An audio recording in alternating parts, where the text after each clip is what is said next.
ಆತ್ಮೀಯ ಸ್ನೇಹಿತರೆ, ಜೆಎಸ್ಎಸ್ ಸ್ಪರ್ಧಾ ಕರಿಯರ್ ಅಕಾಡೆಮಿ ಯೂಟ್ಯೂಬ್ ಚಾನಲ್ ತಮಗೆಲ್ಲರಿಗೂ ಸ್ವಾಗತ ಸುಸ್ವಾಗತ. ಇವತ್ತಿನ ಅವಧಿಯಲ್ಲಿ ಮೋಸ್ಟ್ ಇಂಪಾರ್ಟೆಂಟ್ ಆದಂತ ಕರೆಂಟ್ ಅಫೇರ್ಸ್ MCQs ಗಳನ್ನ ಇವತ್ತು ಅಧ್ಯಯನ ಮಾಡೋಣ. ನಾನು ಏನಪ್ಪಾ ಅಂದ್ರೆ JS ಆಗಿದ್ದು GFT ಗೌರ್ಮೆಂಟ್ ಟೀಚರ್ಸ್ ಆಗಿ ಏನಪ್ಪಾ ಅಂದ್ರ HPS ಕೌಡಿಮಟ್ಟಿ ಸ್ಕೂಲ್ ನಲ್ಲಿ ಏನಪ್ಪಾ ಅಂದ್ರ ಶಾಲಾ ಶಿಕ್ಷಕನಾಗಿ ಏನಪ್ಪಾ ಅಂದ್ರ ಕರ್ತವ್ಯವನ್ನ ನಿರ್ವಹಿಸ್ತಿದ್ದೀನಿ.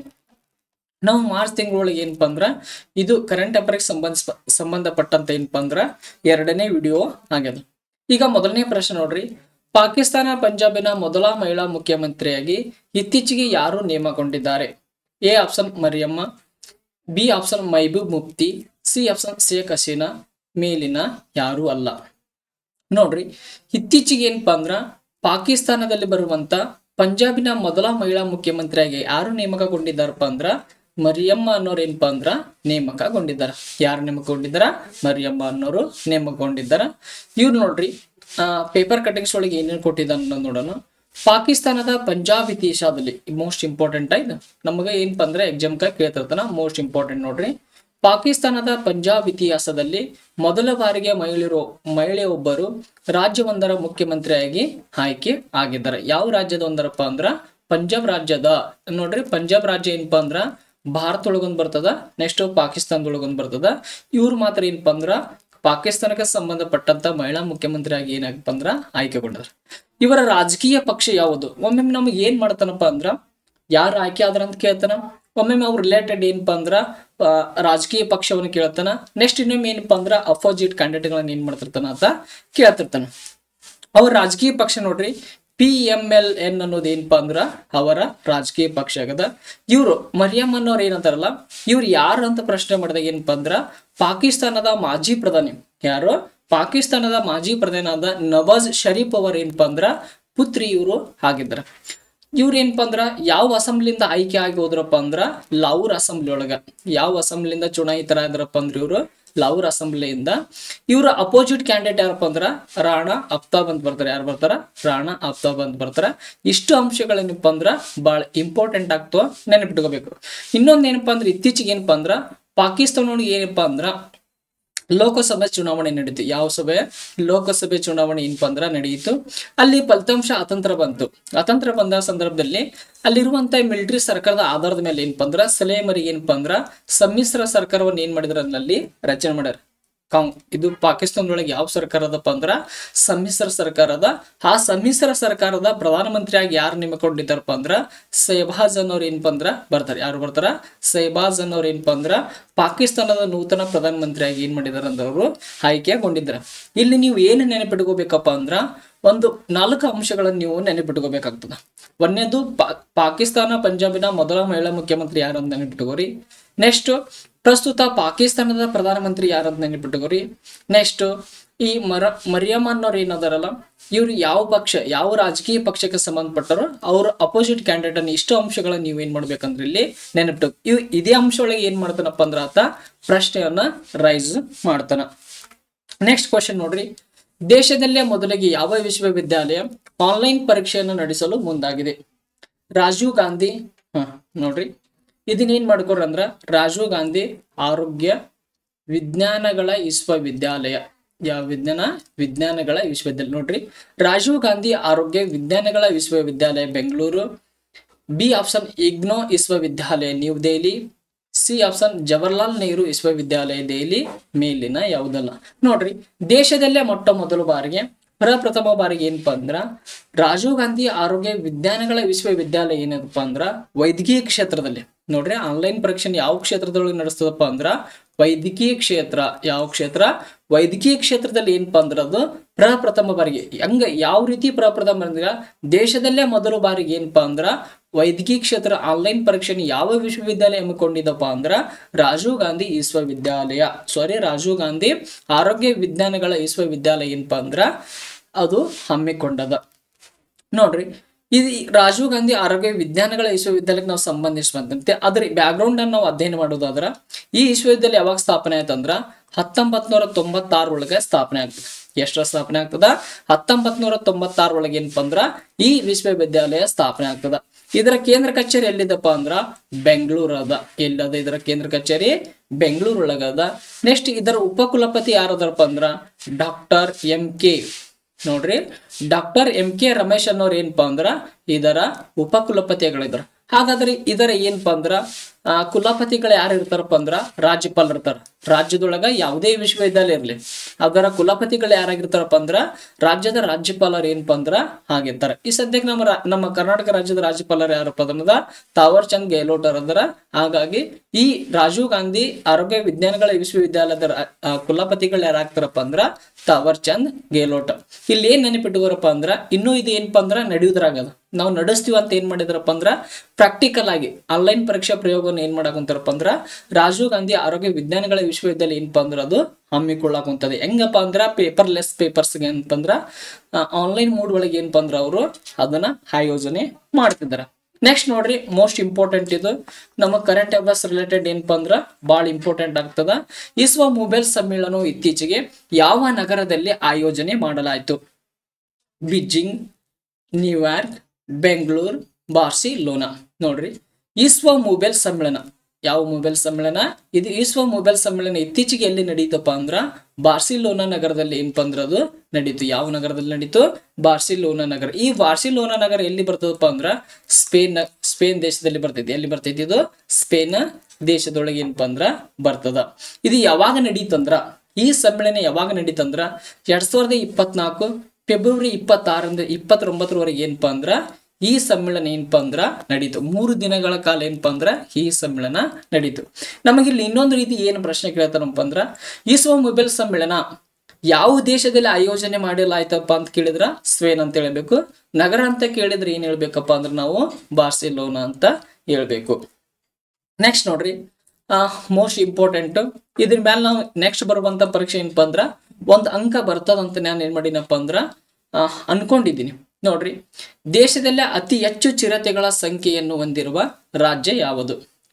A option Karnataka, Maharashtra, Uttarakhand, Madhya Pradesh. ನೋಡ್ರಿ ನಮ್ಮ ದೇಶದಲ್ಲಿ ಅತಿ ಹೆಚ್ಚು ಚಿರತೆಗಳನ್ನು ಹೊಂದಿರುವ ರಾಜ್ಯ ಯಾವ್ದಪ್ಪ ಅಂದ್ರ ಮಧ್ಯಪ್ರದೇಶ ಬರ್ತದೆ. ಯಾವ್ದು ಬರ್ತದ? ಮಧ್ಯಪ್ರದೇಶ. ಇತ್ತೀಚೆಗೆ ಏನಪ್ಪಾ ಅಂದ್ರ ಭೂಪೇಂದ್ರ ಯಾದವ್, ಈ ಭೂಪೇಂದ್ರ ಯಾದವ್ ಯಾರಂದ್ರ ಕೇಂದ್ರ ಪರಿಸರ, ಅರಣ್ಯ ಮತ್ತು ಹವಾಮಾನ ಬದಲಾವಣೆ ಸಚಿವರಾದಂತ ಶ್ರೀ ಭೂಪೇಂದ್ರ ಯಾದವ್ ಅವರು ಏನ್ ಮಾಡಿದ್ರಪ್ಪ ಅಂದ್ರ ಭಾರತದಲ್ಲಿ ಚಿರತೆಯ ಸ್ಥಿತಿಗತಿ ವರದಿ ಏನ್ ಮಾಡ್ರಿ ಏನಪ್ಪ ಅಂದ್ರ ಇತ್ತೀಚೆಗೆ ಬಿಡುಗಡೆ. ಈ ವರದಿ ಪ್ರಕಾರ ಏನಪ್ಪಾ ಅಂದ್ರ ದೇಶದಲ್ಲೇ ಅತಿ ಹೆಚ್ಚು ಚಿರತೆಗಳನ್ನು ಹೊಂದಿರುವ ರಾಜ್ಯ ಯಾವ್ದಪ್ಪ ಅಂದ್ರ ಮಧ್ಯಪ್ರದೇಶ ಬರ್ತದೆ. ಯಾವ್ದು ಬರ್ತದ? ಮಧ್ಯಪ್ರದೇಶ ಬರ್ತದೆ. ಈ ವರದಿಯನ್ನು ಯಾವಾಗ ಬಿಡುಗಡೆ ಮಾಡಿದ್ರು ಅಂದ್ರ ಫೆಬ್ರವರಿ 29, 2024 ಏನಪ್ಪಾ ಅಂದ್ರ ನವದೆಹಲಿ ನಗರದಲ್ಲಿ. ಯಾವ ನಗರದಲ್ಲಿ ಬಿಡುಗಡೆ ಮಾಡಿದ್ರು? ಅದನ್ನ ನವದೆಹಲಿ ನಗರದೊಳಗ ಬಿಡುಗಡೆ ಮಾಡಿದ್ರು. ನಮಗ ಮೋಸ್ಟ್ ಇಂಪಾರ್ಟೆಂಟ್ ಆದಂತದ್ದು ಮತ್ತೆ ನಮಗೆ ಎಕ್ಸಾಮ್ಗೆ ಟಾರ್ಗೆಟ್ ಮಾಡುವಂತ ಅಂಶ ನೋಡ್ರಿ ಇಲ್ಲಿ ರಾಷ್ಟ್ರೀಯ ಹುಲಿ ಸಂರಕ್ಷಣಾ ಪ್ರಾಧಿಕಾರ ಮತ್ತು ಭಾರತೀಯ ವನ್ಯಜೀವಿ ಸಂಸ್ಥೆ ಇವರಿಬ್ಬರು ಸೇರಿ ಈ ಎರಡೂ ಸಂಸ್ಥೆಗಳ ಸೇರಿ ಏನಪ್ಪಾ ಅಂದ್ರ ಈ ಭಾರತದಲ್ಲಿ ಚಿರತೆ ಸ್ಥಿತಿಗತಿ ವರದಿಯನ್ನು ಏನ್ ಮಾಡ್ತಾರಪ್ಪ ಅಂದ್ರ ಅವರು ತಯಾರಿಸ್ತಾರ. ಯಾರು? ರಾಷ್ಟ್ರೀಯ ಹುಲಿ ಸಂರಕ್ಷಣಾ ಪ್ರಾಧಿಕಾರ, ಇನ್ನೊಂದು ಏನಪ್ಪಾ ಅಂದ್ರ ಭಾರತೀಯ ವನ್ಯಜೀವಿ ಸಂಸ್ಥೆ. ಇವು ಎರಡೂ ಸಂಸ್ಥೆಗಳ ಸೇರಿ ಏನಪ್ಪಾ ಅಂದ್ರ ಭಾರತದಲ್ಲಿ ಚಿರತೆ ಸ್ಥಿತಿಗತಿ ವರದಿಯನ್ನು ಏನ್ ಮಾಡ್ತಾರಪ್ಪ ಅಂದ್ರ ಅದನ್ನ ತಯಾರು ಮಾಡ್ತಾರ. ಈ ವರದಿ ಪ್ರಕಾರ ಭಾರತದಲ್ಲಿ ಚಿರತೆಗಳ ಸಂಖ್ಯೆ ಎಷ್ಟದವಪ್ಪ ಅಂದ್ರ 13,874 ಅದಾವ. ಭಾರತದಲ್ಲಿ ಎಷ್ಟು ಚಿರತೆಗಳದವಪ್ಪ ಅಂದ್ರ 13,874 ಅದಾವ. ಇದರಲ್ಲಿ ಮಧ್ಯಪ್ರದೇಶ ಏನಪ್ಪಾ ಅಂದ್ರ ದೇಶದಲ್ಲಿ ಅತಿ ಹೆಚ್ಚು ಚಿರತೆಗಳನ್ನು ಹೊಂದಿದೆ. ಮಧ್ಯಪ್ರದೇಶದಲ್ಲಿ ಎಷ್ಟು ಚಿರತೆಗಳು ಕಂಡು ಬರ್ತಾವ ಅಂದ್ರ 3,907. ಎಷ್ಟು ಕಂಡು ಬರ್ತಾವ? 3,907 ಚಿರತೆಗಳು ಏನಪ್ಪಾ ಅಂದ್ರ ಇಲ್ಲಿ ಕಂಡು ಬರ್ತಾವ. ಹಾಗಾಗಿ ಇದು ಏನಪ್ಪಾ ಅಂದ್ರ ಮೊದಲ ಸ್ಥಾನದೊಳಗ ಅದ. ಇನ್ನು ಎರಡನೇ ಸ್ಥಾನದೊಳಗೆ ಯಾವ ರಾಜ್ಯ ಅದಪ್ಪ ಅಂದ್ರ ಮಹಾರಾಷ್ಟ್ರದ. ಮೊದಲನೇ ಸ್ಥಾನ ಮಧ್ಯಪ್ರದೇಶ, ಎರಡನೇ ಸ್ಥಾನ ಮಹಾರಾಷ್ಟ್ರ. ಮಹಾರಾಷ್ಟ್ರದೊಳಗೆ ಎಷ್ಟು ಚಿರತೆಗಳು ಕಂಡು ಬರ್ತಾವ ಅಂದ್ರ 1,985 ಚಿರತೆಗಳು ಏನ್ ಮಾಡ್ತಪ್ಪ ಅಂದ್ರ ಕಂಡು ಬರ್ತಾವ. ಇನ್ನ ಮೂರನೇ ಸ್ಥಾನ ಮೋಸ್ಟ್ ಇಂಪಾರ್ಟೆಂಟ್, ಇದು ನಾವು ಏನಪ್ಪಾ ಅಂದ್ರ ಕಂಪಲ್ಸರಿ ಏನಪ್ಪಾ ಅಂದ್ರ ನೆನಪಿಟ್ಕೋಬೇಕಾಗ್ತದ. ಕರ್ನಾಟಕದಲ್ಲಿ ಏನಪ್ಪಾ ಅಂದ್ರ 1,879 ಚಿರತೆಗಳು ಏನ್ ಮಾಡ್ತಪ್ಪ ಅಂದ್ರ ಕಂಡು ಬರ್ತಾವ. ನಮಗ್ ಪ್ರಶ್ನೆ ಕೇಳ್ಬೋದು, ಯಾವ ರೀತಿ ಪ್ರಶ್ನೆ ಕೇಳ್ಬೋದು ನೋಡ್ರಿ ಇಲ್ಲಿ. ದೇಶದಲ್ಲೇ ಅತಿ ಹೆಚ್ಚು ಚಿರತೆಗಳನ್ನು ಹೊಂದಿರುವ ಮೂರನೇ ರಾಜ್ಯ ಯಾವ್ದಂತ ಕೇಳ್ಬೋದು. ನಮಗೆ ಇದೇ ರೀತಿ ಏನ್ ಮಾಡ್ತಾನಪ್ಪ ಅಂದ್ರೆ ಎಕ್ಸಾಮ್ ಒಳಗೆ ಪ್ರಶ್ನೆ ಕೇಳ್ತಾನ. ಅವಾಗ ನಾವೇನ್ ಹೇಳ್ಬೇಕಪ್ಪ ಅಂದ್ರ OMR ಸೀಟ್ ಒಳಗ ಕರ್ನಾಟಕ ಅಂತ ತುಂಬಬೇಕಾಗ್ತದ. ಕರ್ನಾಟಕ ಎಷ್ಟನೇ ಸ್ಥಾನ ಪಡ್ಕೊಂಡದಪ್ಪ ಅಂದ್ರ ಮೂರನೇ ಸ್ಥಾನ. ಮೊದಲು ಮಧ್ಯಪ್ರದೇಶ, ಎರಡನೇದು ಮಹಾರಾಷ್ಟ್ರ, ಮೂರನೇದು ಏನಪ್ಪಾ ಅಂದ್ರ ಮೂರನೇದು ಏನಪ್ಪಾ ಅಂದ್ರ ಕರ್ನಾಟಕ. ಇವನ್ ಹೆಂಗ್ ಇಟ್ಕೋಬಹುದಪ್ಪ ಅಂದ್ರ ನೀವು LMMK ಅಂತ ನೀವು ನೆನಪಿಟ್ಕೊಂಡ್ರ ಇದು ಒಂದು ಟ್ರಿಕ್. ನೆನಪಿಟ್ಕೊಳಕ್ ಒಂದು ಟ್ರಿಕ್ ಏನಪ್ಪಾ ಅಂದ್ರ LMMK ಅಂತ ನೆನಪಿಟ್ಕೊಂಡ್ರಂದ್ರ ಲಿಯೋಫರ್ಡ್ ಗೆ ಸಂಬಂಧಪಟ್ಟಂತೆ ಮೊದಲು ಮಧ್ಯಪ್ರದೇಶ ಬರ್ತದ, ಎರಡನೇದು ಮಹಾರಾಷ್ಟ್ರ ಬರ್ತದ, ಮೂರನೇದು ಏನಪ್ಪಾ ಅಂದ್ರ ಕರ್ನಾಟಕ ಬರ್ತದ. ಇವು ಏನಪ್ಪಾ ಅಂದ್ರ ಚಿರತೆ ಹೊಂದಿರುವ ಅಂದ್ರ ಅತಿ ಹೆಚ್ಚು ಚಿರತೆಗಳು ಹೊಂದಿರುವ ಟಾಪ್ 3 ರಾಜ್ಯಗಳಾಗ್ತವೆ. ಏನಾಗ್ತವೆ ಇವು ರಾಜ್ಯಗಳು ಆಗ್ತವ. ನೆಕ್ಸ್ಟ್ ನೋಡ್ರಿ, ಹುಲಿ ಸಂರಕ್ಷಿತ ಪ್ರದೇಶಗಳಾದ ನಾಗಾರ್ಜುನ ಸಾಗರ, ಶ್ರೀಶೈಲಂ ಹುಲಿ ಸಂರಕ್ಷಿತ ಪ್ರದೇಶ ಇದು ಯಾವ ರಾಜ್ಯದೊಳಗೆ ಕಂಡು ಬರ್ತದ? ಆಂಧ್ರ ಪ್ರದೇಶದೊಳಗ. ನೆಕ್ಸ್ಟ್ ಪನ್ನಾ ಹುಲಿ ಸಂರಕ್ಷಿತ ಪ್ರದೇಶ ಇದು ಯಾವ ರಾಜ್ಯದೊಳಗೆ ಕಂಡು ಬರ್ತದ? ಮಧ್ಯಪ್ರದೇಶ. ನೆಕ್ಸ್ಟ್ ಸಾತ್ಪುರ್ ಹುಲಿ ಸಂರಕ್ಷಿತ ಪ್ರದೇಶ ಇದು ಯಾವ ರಾಜ್ಯದೊಳಗೆ ಕಂಡು ಬರ್ತದಪ್ಪ ಅಂದ್ರ ಮಧ್ಯಪ್ರದೇಶ. ಇವು ಯಾವ್ಯಾವ ರಾಜ್ಯದೊಳಗ ಹುಲಿ ಸಂರಕ್ಷಣಾ ಪ್ರದೇಶಗಳ ಕಂಡು ಬರ್ತದ ನೀವು ನೆನಪಿಟ್ಕೋಬೇಕು. ಯಾಕಂದ್ರೆ ಒಮ್ಮೊಮ್ಮೆ ಏನ್ ಮಾಡ್ತಾರಂದ್ರ ಈ ನಾಗಾರ್ಜುನ ಸಾಗರ, ಶ್ರೀಶೈಲಂ ಹುಲಿ ಸಂರಕ್ಷಿತ ಪ್ರದೇಶ ಯಾವ ರಾಜ್ಯದಲ್ಲಿ ಕಂಡು ಬರುತ್ತದೆ ಈ ರೀತಿ ನಮಗೆ ಏನ್ ಮಾಡ್ತಾನಪ್ಪ ಅಂದ್ರ ಪ್ರಶ್ನೆ ಕೇಳ್ತಾನ. ಅವಾಗ ನಾವ್ ಏನ್ ಮಾಡ್ಬೇಕಪ್ಪ ಅಂದ್ರ ಆಂಧ್ರ ಪ್ರದೇಶ ಅಂತ ಹೇಳ್ಬೇಕಾಗ್ತದ. ಇಲ್ಲಿ ನಾಗಾರ್ಜುನ ಸಾಗರ, ಶ್ರೀಶೈಲಂ ಹುಲಿ ಸಂರಕ್ಷಿತ ಪ್ರದೇಶ, ಪನ್ನಾ ಹುಲಿ ಸಂರಕ್ಷಿತ ಪ್ರದೇಶ ಮತ್ತೆ ಸಾತ್ಪುರ್ ಹುಲಿ ಸಂರಕ್ಷಿತ ಪ್ರದೇಶಗಳು ಏನದಲ್ಲ ಇವು ಏನಪ್ಪಾ ಅಂದ್ರ ದೇಶದಲ್ಲಿ ಅತಿ ಹೆಚ್ಚು ಚಿರತೆ ಸಾಂದ್ರತೆ ಹೊಂದಿರುವ ಏನಪ್ಪಾ ಅಂದ್ರ ಹುಲಿ ಸಂರಕ್ಷಿತ ಪ್ರದೇಶಗಳು ಏನಪ್ಪಾ ಅಂದ್ರ ಇವು ಆಗ್ಯಾವ. ಇದು ಮೋಸ್ಟ್ ಇಂಪಾರ್ಟೆಂಟ್. ಸಾಧ್ಯವಾದ್ರೆ ಏನ್ ಮಾಡ್ರಪ್ಪ ಅಂದ್ರ ನೀವು ಸ್ಕ್ರೀನ್ ಶಾಟ್ ಅನ್ನ ಇಟ್ಕೋರಿ. ನಿಮಗ್ ಒಂದು ಅಂಕ ಏನಪ್ಪಾ ಅಂದ್ರ ಪಕ್ಕ ಇದ್ರಲ್ಲಿ ಏನಪ್ಪಾ ಅಂದ್ರ ಕೇಳ್ತಾನ. ಏನು ಕೇಳಿಲ್ಲ ಅಂದ್ರೂ ಚಿಂತೆ ಇಲ್ಲ, ಆದ್ರೆ ಒಂದು ಪ್ರಶ್ನೆ ಅಂತ ಮಾತ್ರ ಏನ್ ಕೇಳ್ತಾನ, ಕೇಳ್ತಾನಪ್ಪ ಅಂದ್ರ ದೇಶದಲ್ಲಿ ಅತಿ ಹೆಚ್ಚು ಚಿರತೆಗಳನ್ನು ಹೊಂದಿರುವ ರಾಜ್ಯ ಯಾವ್ದಂತ ನಮಗ್ ಏನ್ ಮಾಡ್ತಾನಂದ್ರ ಪ್ರಶ್ನೆ ಮಾಡ್ತಾನ. ನೆಕ್ಸ್ಟ್ ನೋಡ್ರಿ, ಇಲ್ಲಿ ಏನಪ್ಪಾ ಅಂದ್ರ ಚಿರತೆಗೆ ಸಂಬಂಧಪಟ್ಟಂತ ಒಂದು ಅಂದಾಜು ವರದಿ ಎಷ್ಟಂದ್ರೆ 2024 ಇದೇನಪ್ಪ ಅಂದ್ರೆ PIB ನಾ ಏನ್ ಮಾಡಿನಪ್ಪ ತಕೊಂಡಿನಿ. ಇಲ್ಲೊಂದು ಮೋಸ್ಟ್ ಇಂಪಾರ್ಟೆಂಟ್ ಏನಪ್ಪಾ ಅಂದ್ರ ಪಾಯಿಂಟ್ ಹೇಳ್ತೀನಿ ನೋಡ್ರಿ ನಿಮಗ. ಇಲ್ಲೊಂದು ಮೋಸ್ಟ್ ಇಂಪಾರ್ಟೆಂಟ್ ಪಾಯಿಂಟ್ ಹೇಳ್ತೀನಿ ನೋಡ್ರಿ. ನಾ ಯಾವ್ಯಾವ ರಾಜ್ಯದೊಳಗ ಎಷ್ಟೆಷ್ಟು ಚಿರತೆಗಳದ ಅನ್ನೋದು ಏನಪ್ಪಾ ಅಂದ್ರ ಲಿಸ್ಟ್ ಕೊಟ್ಟಿದ್ದನ. ಆದ್ರ ಇಲ್ಲಿ ಮಿಜೋರಾಮ ಇದೋಡು. ಮಿಜೋರಾಮ ಮತ್ತು ನಾಗಾಲ್ಯಾಂಡ್ ಒಳಗೆ ಏನಪ್ಪಾ ಅಂದ್ರ ಚಿರತೆಗಳ ಸಂಖ್ಯೆ ಇಲ್ಲ. ನಮಗೆ ಎಕ್ಸಾಮ್ ಇದ್ರೆ ಟಾರ್ಗೆಟ್ ಮಾಡ್ತಾನ ಈ ಕೆಳಗಿನ ಯಾವ ರಾಜ್ಯಗಳಲ್ಲಿ ಚಿರತೆಗಳು ಕಂಡು ಬರುವುದಿಲ್ಲ ಅಂತ ಏನ್ ಮಾಡ್ತಾನ ನಮಗ ಪ್ರಶ್ನೆ ಕೇಳ್ತಾನ. ಅವಾಗ ನಾವು ಮಿಜೋರಾಮ ಮತ್ತು ನಾಗಾಲ್ಯಾಂಡ್ ಒಳಗೆ ಏನಪ್ಪಾ ಅಂದ್ರ ಚಿರತೆಗಳ ಕಂಡು ಬರಲ್ಲ. ಅದು ಏನಪ್ಪಾ ಅಂದ್ರ ಈಶಾನ್ಯ ರಾಜ್ಯಗಳಾದಂತ ಮಿಜೋರಾಂ ಮತ್ತು ನಾಗಾಲ್ಯಾಂಡ್ ಗಳಿಗೆ ಏನಪ್ಪಾ ಅಂದ್ರ ಚಿರತೆಗಳು ಏನಾಗಂಗಿಲ್ಲಪ್ಪ ಅಂದ್ರ ಕಂಡು ಬರುವುದಿಲ್ಲ. ಇನ್ನು ಈಶಾನ್ಯ ರಾಜ್ಯಗಳನ್ನು ಹೊರತುಪಡಿಸಿ ಭಾರತದಲ್ಲಿ ಅತಿ ಕಡಿಮೆ ಚಿರತೆಗಳ ಸಂಖ್ಯೆ ಎಲ್ಲಿ ಕಂಡು ಬರ್ತದಪ್ಪ ಅಂದ್ರ ಅರುಣಾಚಲ ಪ್ರದೇಶದೊಳಗ ಕಂಡು ಬರ್ತದ. ಎಲ್ಲಿ ಕಂಡು ಬರ್ತದ? ಅರುಣಾಚಲ ಪ್ರದೇಶದೊಳಗ ಕಂಡು ಬರ್ತದ. ಇವು 4 ಫ್ಯಾಕ್ಟರ್ ನೀವ್ ಏನ್ ಮಾಡ್ರಪ್ಪ ಅಂದ್ರ ನೆನಪಿಟ್ಟುಕೋರಿ. ಒಂದು, ಅತಿ ಹೆಚ್ಚು ಚಿರತೆಗಳ ಕಂಡು ಬರುವ ರಾಜ್ಯ, ಅವು ಟಾಪ್ 3 ಅನ್ನ ನೆನಪಿಟ್ಟುಕೋರಿ. ನೆಕ್ಸ್ಟ್ ಅತ್ಯಂತ ಕಡಿಮೆ ಎಷ್ಟಪ್ಪ ಅಂದ್ರ 0. ಈ ಈಶಾನ್ಯ ರಾಜ್ಯಗಳನ್ನು ಹೊರತುಪಡಿಸಿ ಭಾರತದಲ್ಲಿ ಏನಪ್ಪಾ ಅಂದ್ರ ಕಡಿಮೆ ಚಿರತೆಗಳನ್ನು ಹೊಂದಿರುವ ರಾಜ್ಯ ಯಾವ್ದಪ್ಪ ಅಂದ್ರ ಅರುಣಾಚಲ ಪ್ರದೇಶ ಬರ್ತದೆ. ಅರುಣಾಚಲ ಪ್ರದೇಶದೊಳಗೆ ಎಷ್ಟು ಚಿರತೆಗಳು ಅದಾವಪ್ಪ ಅಂದ್ರ 42 ಅದ. ಎಷ್ಟು ಅದಾವ? 42 ಅದಾವ. ನೆಕ್ಸ್ಟ್ ಎರಡನೇದೊಳಗೆ ಕಡಿಮೆ ಒಳಗೆ ಎರಡನೇ ಸ್ಥಾನ ಯಾವ್ದಪ್ಪ ಅಂದ್ರ ಅಸ್ಸಾಂ ಬರ್ತದೆ. ಯಾವ್ದು ಬರ್ತದ? ಅಸ್ಸಾಂ ರಾಜ್ಯ ಬರ್ತದ. ಇವೆಷ್ಟು ಅಂಶಗಳನ್ನ ಏನ್ ಮಾಡ್ರ ನೀವು ನೆನಪಿಟ್ಟುಕೋರಿ, ಯಾಕಂದ್ರೆ ಎಕ್ಸಾಮ್ ಬಹಳ ಇಂಪಾರ್ಟೆಂಟ್ ಆಗ್ತವ. ನೆಕ್ಸ್ಟ್ ನೋಡ್ರಿ, ಇತ್ತೀಚೆಗೆ ಯಾವ ದೇಶವು ಗರ್ಭಪಾತಕ್ಕೆ ಅನುಮತಿ ನೀಡುವ ಮಸೂದೆಯನ್ನು ಜಾರಿ ಮಾಡಿದೆ? America, Russia, France, China. ನೋಡ್ರಿ, ಇತ್ತೀಚೆಗೆ ಏನಪ್ಪಾ ಅಂದ್ರ ಫ್ರಾನ್ಸ್ ದೇಶ, ಯಾವ ದೇಶ? ಫ್ರಾನ್ಸ್ ದೇಶ ಏನಪ್ಪಾ ಅಂದ್ರ ಗರ್ಭಪಾತಕ್ಕೆ ಅನುಮತಿ ನೀಡುವ ಮಸೂದೆಯನ್ನು ಏನ್ ಮಾಡಿದಪ್ಪ ಅಂದ್ರ ಜಾರಿಗೆ ಮಾಡಿದೆ. ಇಲ್ಲಿ ಕೊಟ್ಟಿದ್ದವ್ರು ಗರ್ಭಪಾತಕ್ಕೆ ಅನುಮತಿಗೆ ಏನಪ್ಪಾ ಅಂದ್ರ ಬೆಂಬಲ. ಇಲ್ಲಿ ಫ್ರಾನ್ಸ್ ದೇಶದೊಳಗೆ ಅಲ್ಲಿ ಫ್ರಾನ್ಸ್ ದೇಶದ ಸೆನೆಟ್ ಸದಸ್ಯರು ಏನ್ ಮಾಡಿದ್ರಪ್ಪ ಅಂದ್ರ ಒಂದು ಮಾತನ್ನ ಹೇಳ್ತಾರ. ಅವ್ರು ಏನ್ ಹೇಳ್ತಾರಪ್ಪ ಅಂದ್ರ ನೋಡ್ರಿ, ಗರ್ಭಪಾತ ಮಾಡಿಸಿಕೊಳ್ಳುವುದು ಮಹಿಳೆಯರ ಸ್ವಾತಂತ್ರ್ಯದ ಭಾಗ. ಹಂಗಾಗಿ ಇದಕ್ಕೇನ್ ಮಾಡ್ಯಾರಪ್ಪ ಅಂದ್ರೆ ಎಲ್ಲಾ ಸದಸ್ಯರು ಅಂದ್ರೆ ಸೆನೆಟಿನ ಸದಸ್ಯರು ಏನದಾರಲ್ಲ ಎಲ್ಲರೂ ಒಪ್ಪಿಗೆ ಸೂಚಿಸ್ಯಾರ. ಎಷ್ಟು ಒಪ್ಪಿಗೆ ಸೂಚಿಸಿದ್ರಪ್ಪ ಅಂದ್ರ 5/3 ಭಾಗದಷ್ಟು ಏನ್ ಮಾಡ್ಯಾರಪ್ಪ ಅಂದ್ರ ಅಲ್ಲಿ ಒಪ್ಪಿಗೆಯನ್ನು ಸೂಚಿಸಿ ಗರ್ಭಪಾತಕ್ಕೆ ಅನುಮತಿ ನೀಡುವ ಮಸೂದೆ ಏನ್ ಮಾಡಿದ ಅಂದ್ರ ಇತ್ತೀಚೆಗೆ ಫ್ರಾನ್ಸ್ ಸರ್ಕಾರ ಅಲ್ಲಿ ಜಾರಿಗೆ ತಂದದ. ಯಾವ ಸರ್ಕಾರ? ಫ್ರಾನ್ಸ್ ಸರ್ಕಾರ. ನೆಕ್ಸ್ಟ್ ನೋಡ್ರಿ, 12ನೇ ಆವೃತ್ತಿಯ ಅಕ್ಕ ಇಸ್ವ ಕನ್ನಡ ಸಾಹಿತ್ಯ ಸಮ್ಮೇಳನವನ್ನು ಯಾವ ದೇಶದಲ್ಲಿ ಆಯೋಜನೆ ಮಾಡಲಾಗುವುದು? A option Georgia, America, Britain, Saudi Arabia. ನೋಡ್ರಿ, ಅಕ್ಕ ಇಸ್ವ ಕನ್ನಡ ಸಾಹಿತ್ಯ ಸಮ್ಮೇಳನ ಪ್ರತಿ 2 ವರ್ಷಕ್ಕೊಮ್ಮೆ, ಎಷ್ಟು ವರ್ಷಕ್ಕೊಮ್ಮೆ? ಪ್ರತಿ 2 ವರ್ಷಕ್ಕೊಮ್ಮೆ ಏನಪ್ಪಾ ಅಂದ್ರ ಅಮೆರಿಕ ನಗರದಲ್ಲಿ ಏನಪ್ಪಾ ಅಂದ್ರ ಇದನ್ನ ಆಯೋಜನೆ ಮಾಡ್ತಾರ. ಅಮೆರಿಕ ದೇಶದಲ್ಲಿ ಏನಪ್ಪಾ ಅಂದ್ರ ಇದನ್ನ ಆಯೋಜನೆ ಮಾಡ್ತಾರ. ಈಗ ಈ ವರ್ಷ ಅಂದ್ರ ಕೋವಿಡ್ ಬಂತಲ್ಲ 2019 ನಂತರ ಇದೇ ಮೊದಲ ಬಾರಿಗೆ ಏನಪ್ಪಾ ಅಂದ್ರ ಅಮೆರಿಕದೊಳಗ 12ನೇ ಆವೃತ್ತಿ ಏನಪ್ಪಾ ಅಂದ್ರ ಹಕ್ಕ ಇಸ್ವ ಕನ್ನಡ ಸಾಹಿತ್ಯ ಸಮ್ಮೇಳನ ಏನಪ್ಪಾ ಅಂದ್ರ ಆಯೋಜನೆ ಮಾಡಾಕುಂತದ. ಇದು ಯಾವಲ್ಲಿ ನಡೀತದಪ್ಪ ಅಂದ್ರ ಅಮೆರಿಕದ ವರ್ಜಿನಿಯಾದ ಗ್ರೇಟರ್ ರಿಚ್ಮಂಡ್ ಕನ್ವೆನ್ಷನ್ ಸೆಂಟರ್ ನಲ್ಲಿ ಏನಪ್ಪಾ ಅಂದ್ರ ಆಗಸ್ಟ್ 30ರಿಂದ ಸೆಪ್ಟೆಂಬರ್ 1ರವರೆಗೆ ಏನಪ್ಪಾ ಅಂದ್ರ 12ನೇ ಅಕ್ಕ ಇಸ್ವ ಕನ್ನಡ ಸಮ್ಮೇಳನ ಏನಪ್ಪಾ ಅಂದ್ರ ಆಯೋಜನೆ ಮಾಡಲಾಗುತ್ತದೆ ಅಂತ ಏನ್ ಮಾಡ್ಯಾರಪ್ಪ ಅಂದ್ರ ಈ ಅಕ್ಕ ಸಂಸ್ಥೆಯ ಅಧ್ಯಕ್ಷರಾದಂತ ರವಿ ಬೋರೇಗೌಡ ನೋಡ್ರಿ. ಅಕ್ಕ ಸಂಸ್ಥೆಯ ಅಧ್ಯಕ್ಷರ ಯಾರಪ್ಪ ಅಂದ್ರ ರವಿ ಬೋರೇಗೌಡ ಅಂತ ಬರ್ತಾರ. ಅವ್ರು ಏನ್ ಮಾಡಿದಾರಪ್ಪ ಅಂದ್ರ ಇದನ್ನ ತಿಳಿಸಿದ್ದಾರೆ. ಇನ್ನು ಅಕ್ಕ ವಿಸ್ತೃತ ರೂಪವನ್ನು ನೋಡಿದಾಗ ಅಕ್ಕ ಏನು ಸಂಸ್ಥೆ ಇದಲ್ಲ ಇದರ ವಿಸ್ತೃತ ರೂಪವನ್ನು ನೋಡಿದಾಗ ಅದು ಏನ್ ಸೂಚಿಸ್ತದಪ್ಪ ಅಂದ್ರ association of Kannada Kootas of America ಅಂತ ಏನ್ ಮಾಡ್ತದಪ್ಪ ಅಂದ್ರ ಸೂಚಿಸ್ತದ. ಇದನ್ನ ಕನ್ನಡದೊಳಗೆ ಏನ್ ಹೇಳ್ಬೋದು ಅಂದ್ರ ಅಮೆರಿಕ ಕನ್ನಡ ಕೂಟಗಳ ಒಕ್ಕೂಟ ಅನ್ನೋದೇನಪ್ಪಾ ಅಂದ್ರ ಅಕ್ಕ ಈ ಪದದ ಏನಪ್ಪಾ ಅಂದ್ರ ವಿಸ್ತೃತ ರೂಪ ಆಗ್ಯದ. ಇದ್ರದ ವಿಶೇಷತೆ ಏನದ ನಮ್ಗೆ, ಯಾಕಂದ್ರೆ ಎಕ್ಸಾಮ್ಗೆ ವಿಶೇಷತೆಗಳನ್ನ ಟಾರ್ಗೆಟ್ ಮಾಡ್ತಿರ್ತಾನೆ.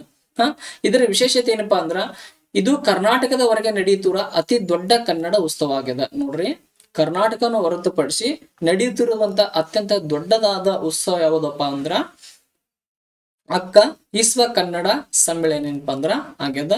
ಯಾವ ದೇಶಪ್ಪ ಅಂದ್ರ ಅಮೆರಿಕ. ನೀವು ನೆನಪಿಟ್ಕೋಬೇಕು. ಇದ್ರ ಒಳಗೆ ಏನಪ್ಪಾ ಅಂದ್ರ 7,000 ಕನ್ನಡಿಗರು ಏನಪ್ಪಾ ಅಂದ್ರ ಭಾಗವಹಿಸುವ ಏನಪ್ಪಾ ಅಂದ್ರ ನಿರೀಕ್ಷೆ ಅದು. ಈ ಕೂಟ ಯಾವಾಗ ಸ್ಥಾಪನೆ ಆಯ್ತು? ಈ ಅಕ್ಕ ಅನ್ನೋ ಕೂಟ ಏನಪ್ಪಾ ಅಂದ್ರ ಯಾವಾಗ ಸ್ಥಾಪನೆ ಆಯ್ತು ಅಂದ್ರ 1998ರೊಳಗೆ. ಎಷ್ಟರೊಳಗೆ ಆಯ್ತು? 1998ರಲ್ಲಿ ಏನಪ್ಪಾ ಅಂದ್ರ ಫಿನಿಕ್ಸ್ ಅರಿಜೋನಾದಲ್ಲಿ ಏನಪ್ಪಾ ಅಂದ್ರ ಇಸ್ವ ಕನ್ನಡ ಸಮ್ಮೇಳನ ನಂತರ ಏನಪ್ಪಾ ಅಂದ್ರ ಇದನ್ನ ಸ್ಥಾಪನೆ ಮಾಡ್ಲೈತಿ. ಯಾವ ಸಮ್ಮೇಳನ ನಂತರ ಅಂದ್ರ ಅಕ್ಕ ಇಸ್ವ ಕನ್ನಡ ಸಮ್ಮೇಳನ ನಂತರ ಏನಪ್ಪಾ ಅಂದ್ರ ಇದನ್ನ ಸ್ಥಾಪನೆ ಮಾಡೈತಿ. ಯಾವಾಗಂದ್ರ 1998. ನೆಕ್ಸ್ಟ್ ನೋಡ್ರಿ, ಇದರ ಥೀಮ್ ಏನದ?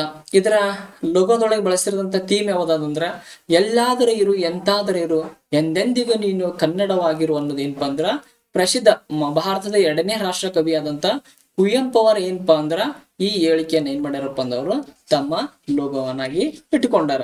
ನೆಕ್ಸ್ಟ್ ಕ್ವಶನ್ ನೋಡ್ರಿ, ಪ್ರತಿ ವರ್ಷ ಯಾವ ದಿನಾಂಕದಂದು ವಿಶ್ವ ನಾಗರಿಕ ರಕ್ಷಣಾ ದಿನವನ್ನು ಆಚರಣೆ ಮಾಡಲಾಗುತ್ತದೆ? March 1, March 2, February 29, February 28.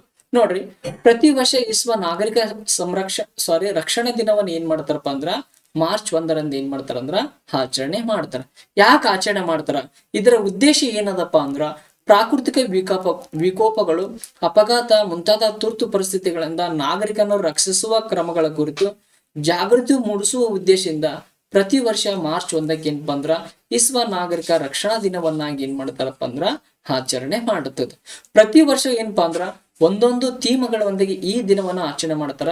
ಇನ್ನ 2024ನೇ ಸಾಲಿನ ಥೀಮ್ ಏನಪ್ಪಾ ಅಂದ್ರ ವಿಷಯ ಏನಂದ್ರ ವೀರರನ್ನು ಗೌರವಿಸಿ ಮತ್ತು ಸುರಕ್ಷತಾ ಕೌಶಲ್ಯಗಳನ್ನು ಉತ್ತೇಜಿಸಿ ಅನ್ನೋದು ಏನಪ್ಪಾ ಅಂದ್ರೆ ಇದರ ಥೀಮು ಆಗ್ಯದ. ಅದೇ ಇಂಗ್ಲಿಷ್ ಒಳಗೆ ಏನಪ್ಪಾ ಅಂದ್ರ ಕೆಲವೊಮ್ಮೆ ನಮಗೆ ಇಂಗ್ಲಿಷ್ ಒಳಗನು ಕ್ವಶನ್ ಪೇಪರ್ದಾಗ ಕೊಡ್ತಾರ. ಆ ಉದ್ದೇಶದಿಂದ ಏನಪ್ಪಾ ಅಂದ್ರ honour heroes and promote the safety skills ಅನ್ನೋದು ಏನಪ್ಪಾ ಅಂದ್ರ ಅದರ ಥೀಮು ಆಗ್ಯದ. ಇದನ್ನ ಯಾರು ಆಚರಣೆ ಮಾಡ್ತಾರ?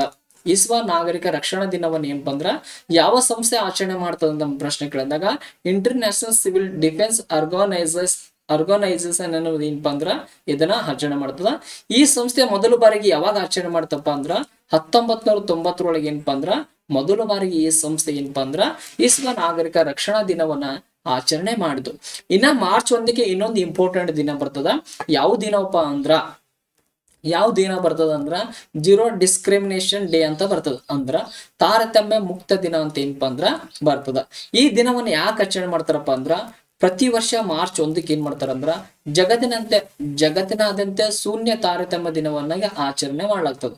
ಪ್ರತಿಯೊಬ್ಬರು ಯಾವುದೇ ಬಗೆಯ ಭೇದ ಭಾವಕ್ಕೆ ತುತ್ತಾಗದೆ ಘನತೆಯ ಜೀವನವನ್ನು ಜೀವಿಸಬೇಕು. ಎಂತ ಜೀವನ ಅಂದ್ರ ಘನತೆ ಗೌರವದಿಂದ ಬದುಕಬೇಕು. ಮನುಷ್ಯನಿಗೆ ಏನಪ್ಪಾ ಅಂದ್ರ ಘನತೆ ಗೌರವ ಇರ್ಲಿಲ್ಲ ಅಂದ್ರ ಅದು ಜೀವನ ಏನಪ್ಪಾ ಅಂದ್ರ ಇದ್ದು ವೇಸ್ಟ್ ಆಗ್ತದ. ಅಂತ ಘನತೆಯ ಜೀವನ ಸಾಧಿಸುತ್ತದ. ಅಂತದ್ರ ಬಗ್ಗೆ ಅರಿವು ಮೂಡಿಸುವ ಸಲುವಾಗಿ ಏನಪ್ಪಾ ಅಂದ್ರ ತಾರತಮ್ಯ ಮುಕ್ತ ದಿನವನ್ನ ಏನ್ ಮಾಡ್ತಾರಪ್ಪ ಅಂದ್ರ ಇಲ್ಲಿ ಈ ಯಾರಪ್ಪ ಅಂದ್ರ ವಿಶ್ವ ಸಂಸ್ಥೆ ಏನ್ ಮಾಡ್ತದಪ್ಪ ಅಂದ್ರ ಆಚರಣೆ ಮಾಡ್ತಾರ. ಇದು ನೋಡ್ರಿ, ತಾರತಮ್ಯ ಮುಕ್ತ ದಿನವನ್ನು ಯಾರು ಆಚರಣೆ ಮಾಡ್ತಾರ ಅಂತ ಕೇಳಿದಾಗ ಏನ್ ಹೇಳ್ಬೇಕು ನಾವು? ವಿಶ್ವ ಸಂಸ್ಥೆ ಅಂತ ಹೇಳ್ಬೇಕು. ಯಾವಾಗ ಆಚರಣೆ ಮಾಡ್ತಾರ ಅಂದಾಗ ಏನ್ ಹೇಳ್ಬೇಕು? ಮಾರ್ಚ್ 1 ಅಂತ ಹೇಳ್ಬೇಕಾಗ್ತದ. ಈ ಜೀರೋ ಡಿಸ್ಕ್ರಿಮಿನೇಷನ್ ಡೇ ಅಂತಲ್ಲ ಇದರ ಥೀಮ್ ಅನ್ನು ನೋಡಿದಾಗ ಇಲ್ಲೇ ನೋಡಿ, to protect everyone health protect everyone rights ಅನ್ನೋದು ಏನಪ್ಪಾ ಅಂದ್ರ ಇದರ ಥೀಮು ಆಗ್ಯದ. ಯಾವುದರ ಥೀಮಪ್ಪ ಅಂದ್ರ ಜೀರೋ ಡಿಸ್ಕ್ರಿಮಿನೇಷನ್ ಡೇ ಏನದಲ್ಲ ಅದರ ಏನಪ್ಪಾ ಅಂದ್ರ ಥೀಮನ ಆಗ್ಯದ. ನೆಕ್ಸ್ಟ್ ಕ್ವಶನ್ ನೋಡ್ರಿ, ಇತ್ತೀಚೆಗೆ ಕರ್ನಾಟಕ ರಾಜ್ಯದ ಯಾವ ಸಚಿವಾಲಯವು ಪಂಚಮಿತ್ರ ಪೋರ್ಟಲ್ ಅನ್ನು ಅನಾವರಣಗೊಳಿಸಿತ್ತು? ನೋಡಿ, ಇದು ಕರ್ನಾಟಕ ಸಂಬಂಧಪಟ್ಟಂತದಾಗಿದೆ. ಇತ್ತೀಚೆಗೆ ಏನಪ್ಪಾ ಅಂದ್ರ KS ಕಾಲ್ಫಾರ್ಮ್ 384 ವಿದ್ಯೆಗಳಿಗ ಇದು ಏನಪ್ಪಾ ಅಂದ್ರೆ ಎರಡನೇ ಪೇಪರ್ ಬಹಳ ಇಂಪಾರ್ಟೆಂಟ್ ಆಗ್ತದೆ. ಎರಡನೇ ಪೇಪರ್ದೊಳಗೆ ಏನಪ್ಪಾ ಅಂದ್ರ ಬಹಳ ಇಂಪಾರ್ಟೆಂಟ್ ಆಗ್ತದ. ಆಪ್ಷನ್ ಗಳ ನೋಡ್ರಿ, ಸಾರ್ವಜನಿಕ ಶಿಕ್ಷಣ ಮತ್ತು ಸಾಕ್ಷರತೆ ಇಲಾಖೆ, ರಾಜ್ಯ ಹಣಕಾಸು ಸಚಿವಾಲಯ, ಗ್ರಾಮೀಣ ಅಭಿವೃದ್ಧಿ ಮತ್ತು ಪಂಚಾಯತ್ ರಾಜ್ಯ ಸಚಿವಾಲಯ, ಮೇಲಿನ ಯಾವುದಲ್ಲ. ನೋಡ್ರಿ, ಇತ್ತೀಚೆಗೆ ಕರ್ನಾಟಕ ರಾಜ್ಯದಲ್ಲಿ ಏನಪ್ಪಾ ಅಂದ್ರ ಗ್ರಾಮೀಣ ಅಭಿವೃದ್ಧಿ ಮತ್ತು ಪಂಚಾಯತ್ ರಾಜ್ಯ ಸಚಿವಾಲಯ ಏನಪ್ಪಾ ಅಂದ್ರ ಪಂಚಮಿತ್ರ ಪೋರ್ಟಲ್ ಏನಪ್ಪಾ ಅಂದ್ರ ಅದು ಚಾಲನೆ ನೀಡಿತು. ಇಲ್ಲಿ ಕೊಟ್ಟಿದ್ದ ನೋಡ್ರಿ ಅದರ ಎಕ್ಸ್ಪ್ಲೇನ್ ನೋಡು.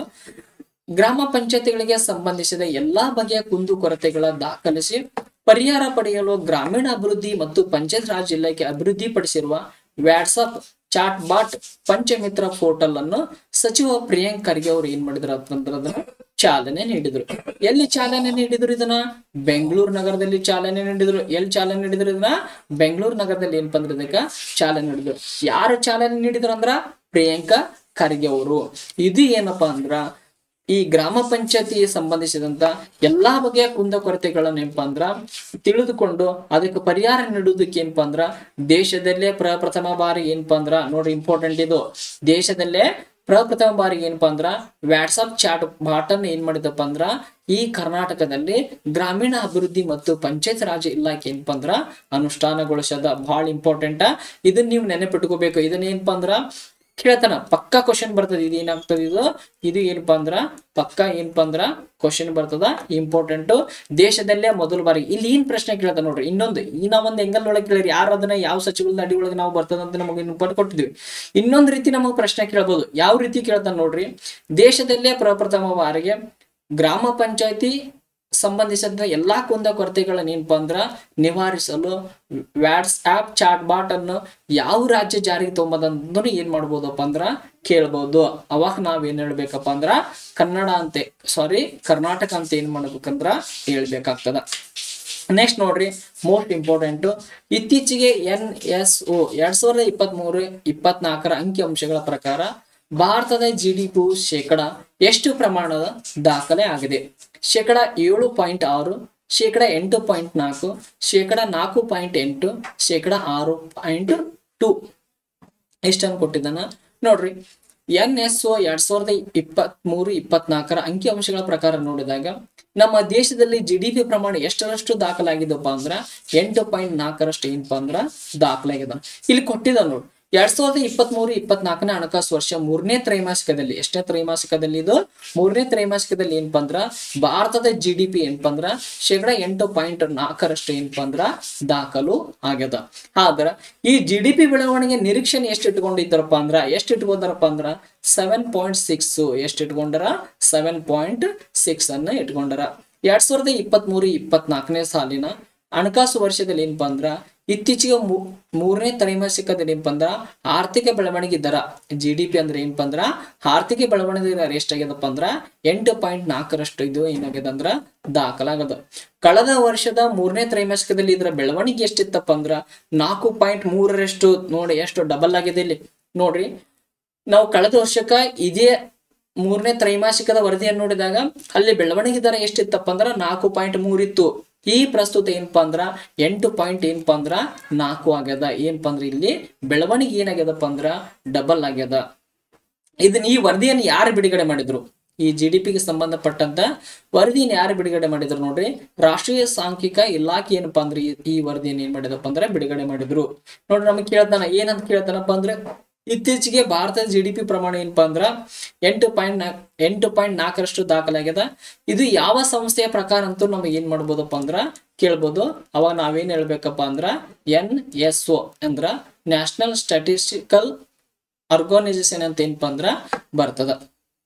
ಇಷ್ಟು ಬೆಳವಣಿಗೆ ಅಂದ್ರ ಇದು 4.3ರಷ್ಟು ಇದ್ದಿದ್ದು 8.4ರಷ್ಟು ಬೆಳವಣಿಗೆ ಆಯ್ತು. ಅದಕ್ಕೆ ಕಾರಣ ಏನಂತ ಕೇಳಿದಾಗ ಆರ್ಥಿಕ ತಜ್ಞರು ಏನ್ ಹೇಳ್ತಾರಪ್ಪ ಅಂದ್ರ ಇಲ್ಲಿ ಕೊಟ್ಟಿದ್ದ ನೋಡ್ರಿ, ತಯಾರಿಕಾ ವಲಯ, ಗಣಿಗಾರಿಕೆ ಮತ್ತು ನಿರ್ಮಾಣ ವಲಯ ಸಕಾರಾತ್ಮಕ ಬೆಳವಣಿಗೆ ಕಂಡಿರುವುದರಿಂದ ಏನಾಗ್ಯದಪ್ಪ ಅಂದ್ರೆ ಇದು ಏನಾಗ್ಯದಪ್ಪ ಅಂದ್ರ ಇಷ್ಟು ಪ್ರಮಾಣದಲ್ಲಿ GDP ಏನಾಗ್ಯದಪ್ಪ ಅಂದ್ರ ದಾಖಲಾಗಿದೆ. ನೋಡ್ರಿ ಇಲ್ಲಿ ಗಣಿಗಾರಿಕೆ ಕೊಟ್ಟಿದ್ದಾನ, ಗಣಿಗಾರಿಕೆ ಒಳಗೆ ಎಷ್ಟು ಬೆಳವಣಿಗೆ ಕಂಡ ನೋಡ್ರಿ 7.5 ಅದ. ಇನ್ನ ವಿದ್ಯುತ್ ನೋಡ್ರಿ 9% ಅದ. ನೆಕ್ಸ್ಟ್ ನಿರ್ಮಾಣ ಅಂದ್ರ ಬಿಲ್ಡಿಂಗ್ ಕನ್ಸ್ಟ್ರಕ್ಷನ್ ನೋಡ್ರಿ 9.5 ಅದ. ತಯಾರಿಕಾ ವಲಯ ನೋಡ್ರಿ 11.5 ಅದ. ಮೋಸ್ಟ್ ಇಂಪಾರ್ಟೆಂಟ್ ಇದು ನೀವು ನೆನಪಿಟ್ಕೋಬೇಕು. ಯಾಕಪ್ಪ ಅಂದ್ರೆ ಇದು ಹೈಯೆಸ್ಟ್ ಅದ. ಇದನ್ನೇ ಕೇಳ್ತಾನ ನಮಗೆ ಎಕ್ಸಾಮಕ್ಕ. ಯಾವ್ದು ಕೇಳ್ತಾನ? ಇದನ್ನ ಏನ್ ಮಾಡ್ತಾನಪ್ಪ ಅಂದ್ರ ಕೇಳ್ತಾನ. ತಯಾರಿಕಾ ಕ್ಷೇತ್ರದ ಬೆಳವಣಿಗೆ ದಾಖಲು ಎಷ್ಟದಪ್ಪ ಅಂದ್ರ 11.5 ಅದ. ನೆಕ್ಸ್ಟ್ 2023-24 ಹಣಕಾಸು ವರ್ಷದಲ್ಲಿ ಏನಪ್ಪ ಅಂದ್ರ ಈ GDP ಎಷ್ಟಿತ್ತಂದ್ರ 7.3 ಎಷ್ಟಿತ್ತು 7.3 ಏನಪ್ಪ ಅಂದ್ರ ಪ್ರಗತಿ ಕಾಣಲಿದೆ ಏನಪ್ಪ ಅಂದ್ರ ಜನವರಿಯಲ್ಲಿ ಏನಪ್ಪ ಅಂದ್ರ ಬಿಡುಗಡೆಗೊಂಡಿದ್ದಂತ ಇದೇ ಸಂಸ್ಥೆ ವರದಿ ಏನ್ ಮಾಡಿತ್ತಪ್ಪ ಅಂದ್ರ ಹೇಳಿತ್ತು. ಆದ್ರ ಅದು ಏನಾಗಿದಪ್ಪ ಅಂದ್ರ ಅದು ಇನ್ನೂ ಹೆಚ್ಚಾಗಿದೆ. ಎಷ್ಟಾಗ್ಯದ? ಹೆಚ್ಚನ ಆಗ್ಯದ. ಈ ಮೊದಲು ಏನಪ್ಪಾ ಅಂದ್ರೆ ಗಣಿಗಾರಿಕೆ ಕ್ಷೇತ್ರದೊಳಗೆ ಹೋಲಿಕೆ ನೋಡ್ರಿ. ಈ ಮೊದಲು ಗಣಿಗಾರಿಕೆ ಕ್ಷೇತ್ರದೊಳಗೆ ಏನಪ್ಪಾ ಅಂದ್ರ 1.4% ಇತ್ತು. ಎಷ್ಟಿತ್ತು? 1.4%. ಎಷ್ಟು ಬೆಳವಣಿಗೆ ಆಗ್ಯದ ನೋಡ್ರಿ. 7.4 ಏನಪ್ಪಾ ಅಂದ್ರ 7.5 ಏನಪ್ಪಾ ಅಂದ್ರ ಬೆಳವಣಿಗೆ ಆಗ್ಯದ. ಅಂದ್ರ ಇಲ್ಲಿ ನೋಡ್ರಿ 6 ಏನಪ್ಪಾ ಅಂದ್ರ 1 ಏನಾಗ್ಯದಪ್ಪ ಅಂದ್ರ ಅದು ಬೆಳವಣಿಗೆಯನ್ನು ಕಂಡದ. ಮೊದಲು ಎಷ್ಟಿತ್ತು? 1.4 ಇತ್ತು. ಈಗ ಏನಪ್ಪಾ ಅಂದ್ರ 7.5 ಆಗ್ಯದ. ಅಂದ್ರ ಈ ಬೆಳವಣಿಗೆ ಎಷ್ಟು ಪ್ರಮಾಣ ಆಗ್ಯದಪ್ಪ ಅಂದ್ರ 6.1% ಏನಪ್ಪಾ ಅಂದ್ರ ಆಗ್ಯದ. ನೆಕ್ಸ್ಟ್ ನೋಡ್ರಿ ಅದೇ ಹಣಕಾಸು ವರ್ಷದಲ್ಲಿ ಏನಪ್ಪಾ ಅಂದ್ರ ಇಲ್ಲೊಂದು ಮೋಸ್ಟ್ ಇಂಪಾರ್ಟೆಂಟ್ ಪಾಯಿಂಟ್ ಅದ ನೋಡ್ರಿ, ನೆನಪಿಟ್ಕೋಬೇಕು. ಕಳೆದ ಹಣಕಾಸು ವರ್ಷದ ಇದೇ ಅವಧಿಯಲ್ಲಿ ಏನಪ್ಪಾ ಅಂದ್ರ 5.2% ಬೆಳವಣಿಗೆ ಕಂಡಿದ್ದ ಕೃಷಿ ವಲಯವು 0.8% ಅನ್ನು ಇಳಿಕೆ ದಾಖಲಿಸಿದೆ. ನೋಡ್ರಿ ಕೃಷಿ ವಲಯ ಎಷ್ಟು ಬೆಳವಣಿಗೆ ಐತಪ್ಪ ಅಂದ್ರ 5.8 ಇತ್ತು. ಅದು ಏನಾಗ್ಯದಪ್ಪ ಅಂದ್ರ ಕೃಷಿ ವಲಯದ ಬೆಳವಣಿಗೆ ದರ ಏನಾಗ್ಯದಪ್ಪ ಅಂದ್ರ ಕಮ್ಮಾಗ್ಯದ. ಅದ ಕಾರಣ ಏನಪ್ಪಾ ಅಂದ್ರ ನಮಗೆ ನಿಮ್ಗೆ ಎಲ್ಲರಿಗೂ ಗೊತ್ತಂತ ಏನಪ್ಪಾ ಅಂದ್ರ ಈ ವರ್ಷ ಏನಪ್ಪಾ ಅಂದ್ರ ಬರಗಾಲ ಅದ. ಏನದ? ಈ ವರ್ಷ ಬರಗಾಲ ಅದ. ಹಾಗಾಗಿ ಕೃಷಿ ಕ್ಷೇತ್ರದೊಳಗೆ ಎಷ್ಟು ಇಳಿಕೆ ಆಗ್ಯದ ಅಂತ ನಮಗೆ ಪ್ರಶ್ನೆ ಕೇಳ್ತಾನ. ಅವಾಗ ಏನ್ ಹೇಳ್ಬೇಕಪ್ಪ ಅಂದ್ರ 0.8% ಏನಪ್ಪಾ ಅಂದ್ರ ಇಳಿಕೆ ಆಗ್ಯದಂತ ನಾವು ಹೇಳ್ಬೇಕಾಗುತ್ತದೆ. ಈ GDP ಅಂದ್ರೆ ಏನು? ಈ GDP ಅಂದ್ರೆ ಏನಪ್ಪಾ ಅಂದ್ರ ನಮ್ಮ ಸಾಮಾನ್ಯವಾಗಿ ಏನ್ ಹೇಳಪ್ಪ ಅಂದ್ರ GDP ಅಂದ್ರ ಒಂದು ಆರ್ಥಿಕ ವರ್ಷದಲ್ಲಿ ಒಂದು ನಿರ್ದಿಷ್ಟ ಸಮಯದಲ್ಲಿ ಒಂದು ದೇಶದಲ್ಲಿ ಉತ್ಪಾದನಾದಂತ ಎಲ್ಲಾ ಸರಕು ಸೇವೆಗಳಿಗೆ ನಾವು ಏನಂತೀವಪ್ಪ ಅಂದ್ರ GDP ಅಂತ ಕರಿತೀವಿ. ಅಂದ್ರ ಒಟ್ಟು ದೇಶೀಯ ಉತ್ಪನ್ನ ಅಂತ ಏನ್ ಮಾಡ್ತೀವಪ್ಪ ಅಂದ್ರೆ ಇದನ್ನ ಕರಿತೀವಿ. ಈ GDP ವಿಸ್ತೃತ ರೂಪ ಇತ್ತೀಚೆಗೆ ಏನಪ್ಪಾ ಅಂದ್ರ PC ಎಕ್ಸಾಮ್ ಕೇಳಿದ್ದ. ಯಾವ PC ಎಕ್ಸಾಮ್ ಕೇಳಿದ ಅಂದ್ರ 25/2/2004 ನಡೆದಂತ PC ಎಕ್ಸಾಮ್ ಕೇಳಿದ್ದ. ಇದು ಏನಂತ ಕೇಳಿದಂದ್ರ GDP ವಿಸ್ತೃತ ರೂಪ ತಿಳಿಸಿ ಅಂತ ಕೇಳಿದ್ದ. ಈ GDP ವಿಸ್ತೃತ ರೂಪ ಅಂದ್ರೆ ಏನಪ್ಪಾ ಅಂದ್ರ ಗ್ರಾಸ್ ಡೊಮೆಸ್ಟಿಕ್ ಪ್ರಾಡಕ್ಟ್. ಯಾವುದು? ಗ್ರಾಸ್ ಡೊಮೆಸ್ಟಿಕ್ ಪ್ರಾಡಕ್ಟ್ ಅನ್ನೋದು ಏನಪ್ಪಾ ಅಂದ್ರ GDP ಯ ವಿಸ್ತೃತ ರೂಪ ಆಗ್ಯದ. ನೆಕ್ಸ್ಟ್ ನೋಡ್ರಿ ಮೋಸ್ಟ್ ಇಂಪಾರ್ಟೆಂಟ್ ಎಲ್ಲಾ ಎಕ್ಸಾಮಕ್ ಬರುವಂತ ಪ್ರಶ್ನೆ ಇದು. ಮೋಸ್ಟ್ ಇಂಪಾರ್ಟೆಂಟ್ ಬಂದೇ ಬರ್ತದೆ ಈ ಪ್ರಶ್ನೆ ನೋಡ್ರಿ. ಇತ್ತೀಚೆಗೆ ಪ್ರಧಾನಮಂತ್ರಿ ನರೇಂದ್ರ ಮೋದಿ ಅವರು ಚಾಲನೆ ನೀಡಿದ PM ಸೂರ್ಯ ಘರ್ ಮುಫ್ತ್ ಬಿಜ್ಲಿ ಯೋಜನೆ ಯಾವ ಸಚಿವಾಲಯದ ಅಡಿಯಲ್ಲಿ ಬರುವುದು? ನೂತನ ಮತ್ತು ನವೀಕರಿಸಬಹುದಾದ ಶಕ್ತಿ ಸಚಿವಾಲಯ, ಗ್ರಾಮೀಣ ಅಭಿವೃದ್ಧಿ ಸಚಿವಾಲಯ, ವಿದ್ಯುತ್ ಶಕ್ತಿ ಸಚಿವಾಲಯ, ಮೇಲಿನ ಯಾವುದು ಅಲ್ಲ. ನಾವು ಇಲ್ಲೊಂದು ಟ್ರಿಕ್ಸ್ ಯೂಸ್ ಮಾಡ್ತೀವಿ.